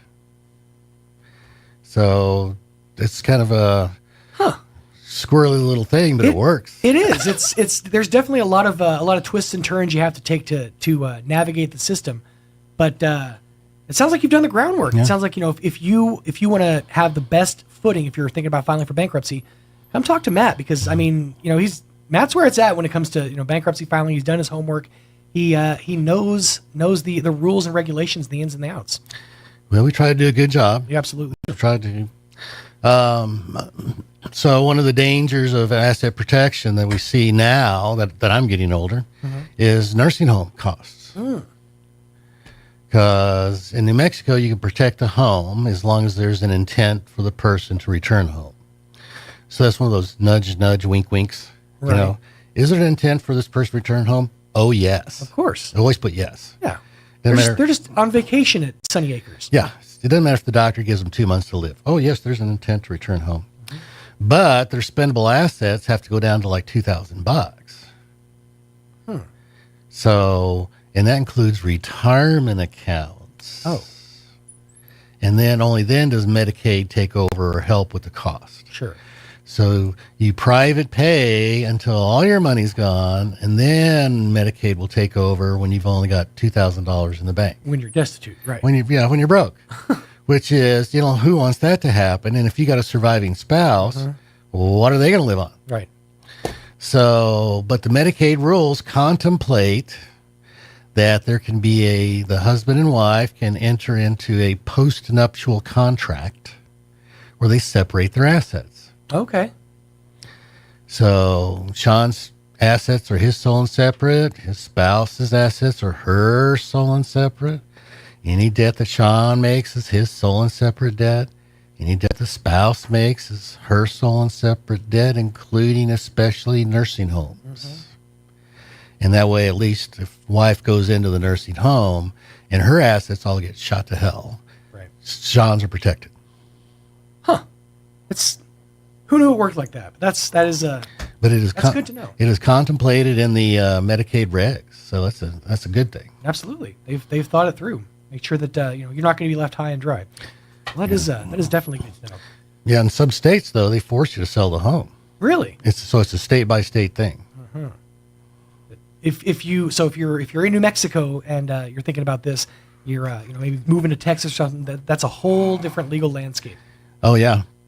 I'd imagine a much more complicated one to navigate too. Yeah, and I don't know. And again, this is Medicaid planning, so you'd have to talk to a Medicaid specialist. Sure.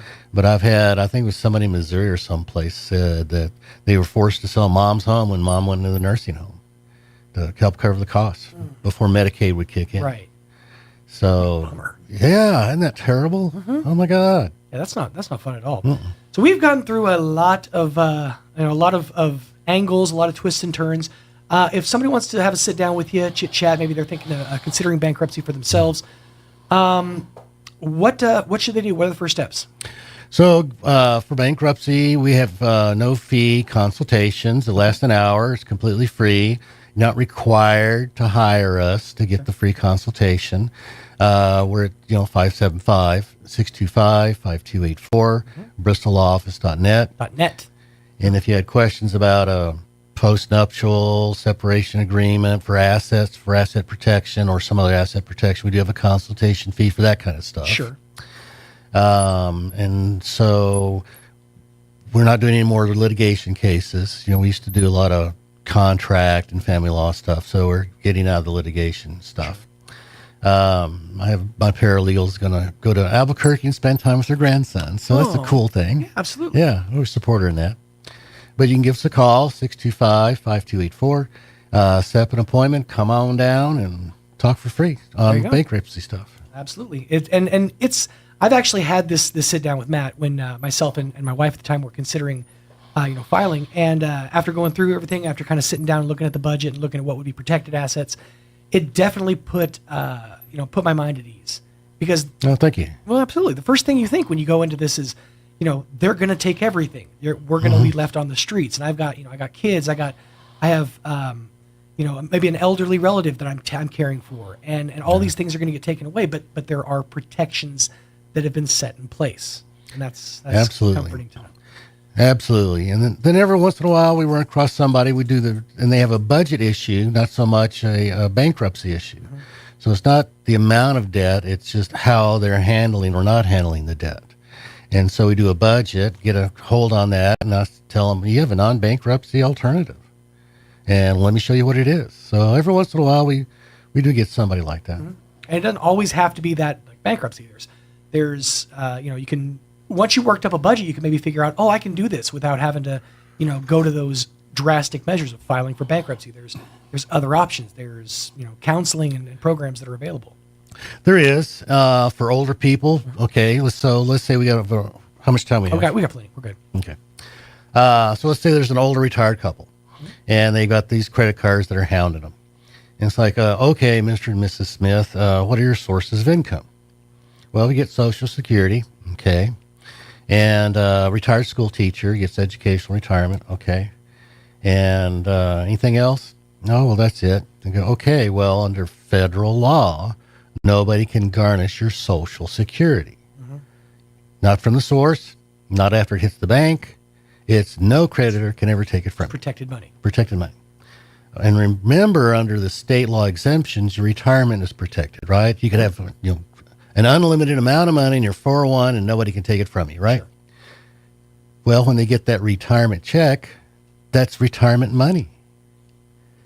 That school retirement check is retirement money. It's protected asset. Gotcha. So if nobody can ever garnish your money, why would you file bankruptcy?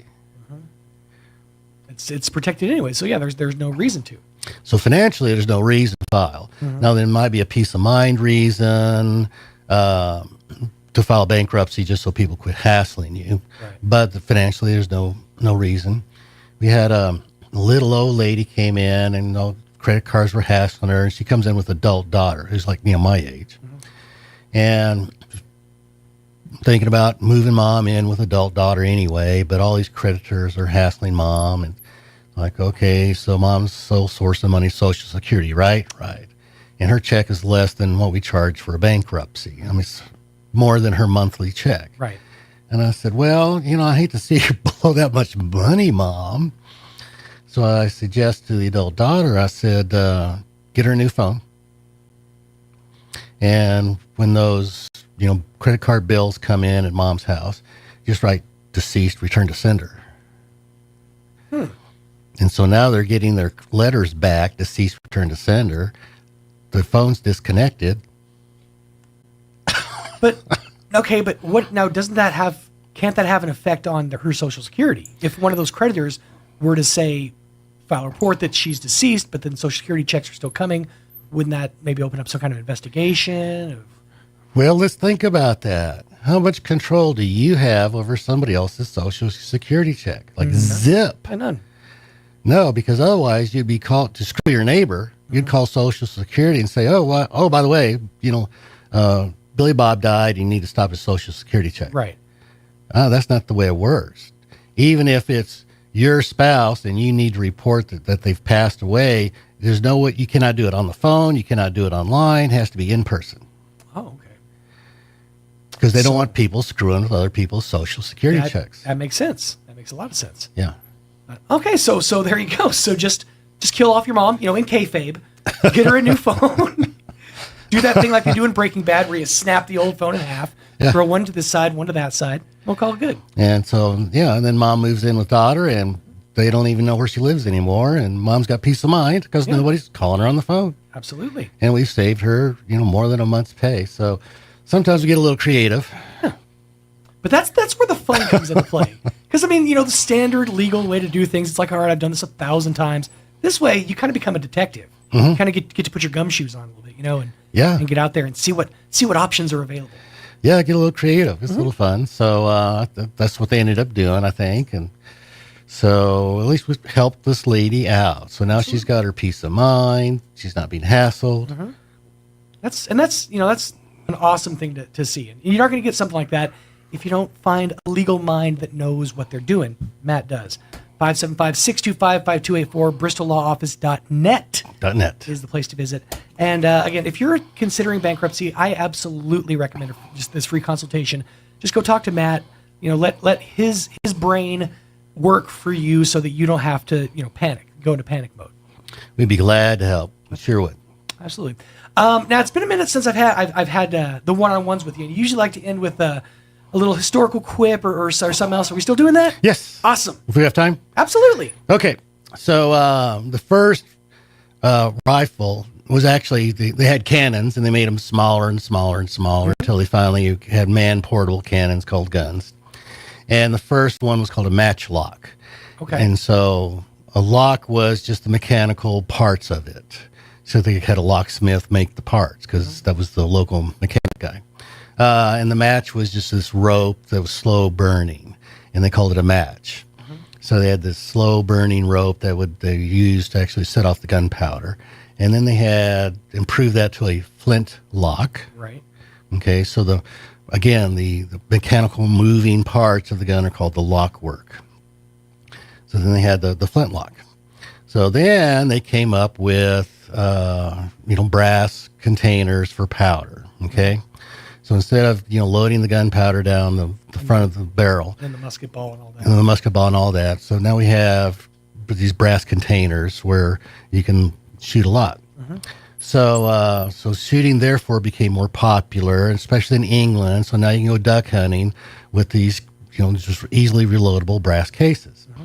So it became more popular. So more guns were manufactured. But still, you go to the locksmith he would do the lock work, the moving parts actually inside the shotgun. Mm-hmm. You'd have to go to the barrel guy, and he would make the barrels for you. And then you would take all that into the stock guy who had the stock, and they put it all together. Wow. So you had to go to 3 different stores to get all this stuff done. Mm-hmm. And so when somebody got the idea of, well, why don't we just consolidate? Yeah. So if you do everything, you do it lock, stock, and barrel. Holy moly. That's amazing. I never knew that. That is fantastic. So that was the origin of the term. That's amazing. That's where that comes from. Lock, stock, and 2 smoking barrels. Yeah. That's fantastic. 575-625-5284, BristolLawOffice.net. Let him put your mind to these folks. He's the brains of the operation, and he can get it done for you. Matt, thank you so much for your time. Thank you, Sean. Enjoyed it very much. Absolutely. Anytime you got anything going on, coming back to us. Sure will. Appreciate you. 6 minutes away from 8 o'clock. Let us pause for some local news. We'll soon see pay raises, thanks to a vote by the City Council. Last week, 10% pay boosts were approved by a majority of the council for police, including all positions and ranks. 5% pay raises for firefighters. The increases will take effect July 1. The Permian Basin celebration, 100 years of oil and gas, is coming up this Friday and Saturday. Events will include a parade downtown and kids' events at the Derrick Floor, a cook-off, and live music in the evening. Artesia High School class of 2024 recipients of the Chase Scholarship will perform community service acts for local seniors this month. Students will be available from Wednesday through Friday, June 19th through 21st, to do yard work, cleaning of exterior windows, and various odd jobs for seniors. Students will not be available for painting. You're up to date. I'm Jared Sorello. You can't hunt camels in Arizona, but you can buy them. They go for about $10 a pack. Here's Mike Winters. And good morning. 10 minutes away from 10 o'clock. Let us get you up to date with the weather. I'm meteorologist Steve Hamilton with your Pecos Valley weather. Temperatures will be on a big warming trend as we get closer to the weekend. Mid-90s on the afternoon high today. With high pressure parked overhead, we'll be getting a lot of sunshine. Overnight will be clear, cooling off to the upper 60s, and then warmer on Wednesday. Our afternoon highs in the upper 90s. Clear for Wednesday night, and then we'll be up around 105 and sunny on Thursday. That's your latest forecast. I'm meteorologist Steve Hamilton. Thank you, Steve. Currently 73 degrees around Roswell. Humidity is at 62%. Winds out of the northeast at around 5 miles an hour. Barometer of about 30.03 inches with a dew point of 59 degrees. Looking for mostly sunny skies, high around 95 degrees for today. Winds light and variable out of the north to northeast, 5 to 10 miles an hour later in the afternoon. For tonight, mostly clear, dropping down to 67 for the overnight low. Winds out of the northeast, 5 to 10 miles an hour. Wednesday, sunny, hot, 100 degrees for the high. Triple digits once again. Mostly clear and dropping down to 72 for your Wednesday night. Winds out of the south, 5 to 10 miles an hour. For Thursday, sunny skies, hot, 105 for the high. So do all the stuff you're supposed to do. Keep yourself hydrated. Lots and lots of Gatorade. It's what plants crave and all that. And, of course, big floppy hats. Mostly clear, dropping down to sunny 74 degrees for your Thursday night. Friday, a 20% chance of showers, thunderstorms. Afternoon, sunny and hot with a high of around 101 degrees. Friday night, 20% chance of the wet stuff once again before midnight, then partly cloudy and 73 for the overnight low. Sunny skies and hot, 102 for the high on Saturday, 104 for Sunday, and once again, 104 for your Monday. 8 minutes away from 10 o'clock. let us get you up to date with your Wall Street Business Report. With the Wall Street Business Report, I'm Jeremy House. The World Bank has upgraded its outlook for the global economy, estimating it'll expand 2.6% this year on the strength of sustained growth in the United States. The bank's latest outlook marks an increase from the 2.4% growth for 2024 it had predicted in January. Gas prices are on the decline across the U.S. The AAA Motor Club says the national average for gas prices stands at around $3.44 a gallon. That's down about 8 cents from a week ago. Bill Gates and his energy company are starting construction at their Wyoming site for a next-generation nuclear power plant he believes will revolutionize how power is generated. The humanitarian organization Direct Relief is helping community health centers across the U.S. install rooftop solar and battery storage systems. For the Wall Street Business Report, I'm Jeremy House. At River Flooring, Roswell's premier quality flooring destination, commitment to excellence is key. Serving all of southeastern New Mexico, River Flooring offers a vast selection of flooring options at the lowest prices in town, ensuring you the best value with their price match guarantee. At River Flooring, you get free in-home estimates, convenient next-day appointments, financing options, and excellent service you don't find at big box stores. From hardwood and tile to luxury vinyl and carpet, River Flooring wants to earn your business, residential or commercial. To learn more about River Flooring and the many services offered, visit their website at riverflooring.com or stop by 205 North Virginia in Roswell and meet the River Flooring family and staff today. Open Monday through Friday, 7 a.m. to 6 p.m. When others say no, Roswell Hyundai says yes. The bank manager is at Roswell Hyundai for a short time to say yes. No social security number or ITIN number? Yes. No driver's license? Yes. It doesn't matter. Roswell Hyundai says yes. If you have a job that earns at least $12 an hour, Roswell Hyundai wants to say yes. Roswell Hyundai wants 100% approval, which means they want to say yes to you. Yes. Get zero down, zero payments till fall, plus up to $4,000 more for your trade. Yes. On now at the home of Roswell Hyundai, 1909 West 2nd. Yes! Are you walking around with a space in your mouth from a missing tooth? Are you having difficulty chewing? Or are you holding back on your big smile in those group photos? Hi, this is Dr. Sarah Usher with Carabelli Dental. Did you know that we provide dental implant treatment for our patients? We can help you replace one tooth or all your teeth with dental implants. Why not call our office today? Set up an appointment and let's chat about options that will boost your confidence and allow you to live the life with the smile you want. Come see the team at Carabelli Dental at the corner of 9th and Main in Roswell or call 575-622-4455. The inventor of Pringles is buried in a Pringles can. I wonder if they got their hands stuck putting him in there. Here's Mike Winters. Having a lot of trouble fitting my hand inside of a Pringle can. 5 minutes away from 10 o'clock on a Tuesday morning without Mike Winters. As mentioned, Mixmaster Mike will be back inside your radios this coming Tuesday, 1 week from today, to regale us with stories of the high seas and probably low tides as well. I'm sure he'll have lots and lots of fun stories. I know I've said it before several times on the show, and I'll say it again, but 100 bad days makes 100 good stories.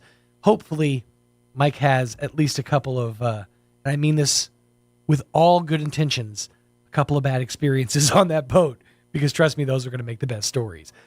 Big thank you to everybody who listened in on this morning's program. If you missed any portion of it or you want to get caught back up, you can always check it out in its entirety over at ksvptv.com. There you can click on the Mornings with Mike Winters tab and be treated to the show in its entirety. And, of course, after the program airs and after we take care of some other business, Ms. Jocelyn will be chopping up the interview with Dr. Powell from Eastern New Mexico University, Roswell, as well as Chris Bullard. And she'll put that up on the Facebook page for you to peruse as well at your leisure. So make sure to check that one out. Quick rundown of what we had today in the program. The 7 o'clock hour, we played the interview we had with Ms. Crystal Noble from the Roswell Humane Society. Most of the info in that interview was intact. They are not going to be closed this Saturday. That was last Saturday for the transport thing. Otherwise, thrift store open, ready for business, or open for business, and ready for you to come on over and get stocked up for summertime, and some great felines and canines over at the Roswell Humane Society. So give that interview a listen over there on the Facebook page. On the 8 o'clock hour, that interview we had with Dr. Powell from Eastern New Mexico University, Roswell, and then here in the 9 o'clock hour, Mixmaster Matt Bristol from Bristol Law Office. I'm not sure why I did give everybody the Mixmaster tag. But Matt Bristol from Bristol Law Office had a great conversation with him all about bankruptcy and assets and all that fun stuff. It doesn't sound fun when I describe it, but it was a very interesting conversation. Go back and take a listen if you missed it. More of this tomorrow. We'll be back inside your radios once again for the Wednesday edition of Morning Without Mike Winters. Real quickly before they kick me off the air, want to remind you that the Gonzales Hope Center is taking donations for the blessing bags that they're putting together. So if you have any of these or can donate any of these items, it would be absolutely appreciated. Bottles of water for immediate consumption. So we're talking about packs of water. If you can do that, that would be fantastic. Reusable water bottles, also great, as well as deodorant, sunscreen, SPF lip balm, Band-Aids, feminine care products, mints, body wipes, little fans, cooling towels, shampoo, shavers and socks, underwear, toothbrushes and toothpaste, non-perishable snacks, stuff that won't go bad, sun hats, an umbrella. That's key. Staying out of the sun this summertime season is going to be hard. So sun hats and umbrellas are great as well, and sunglasses too.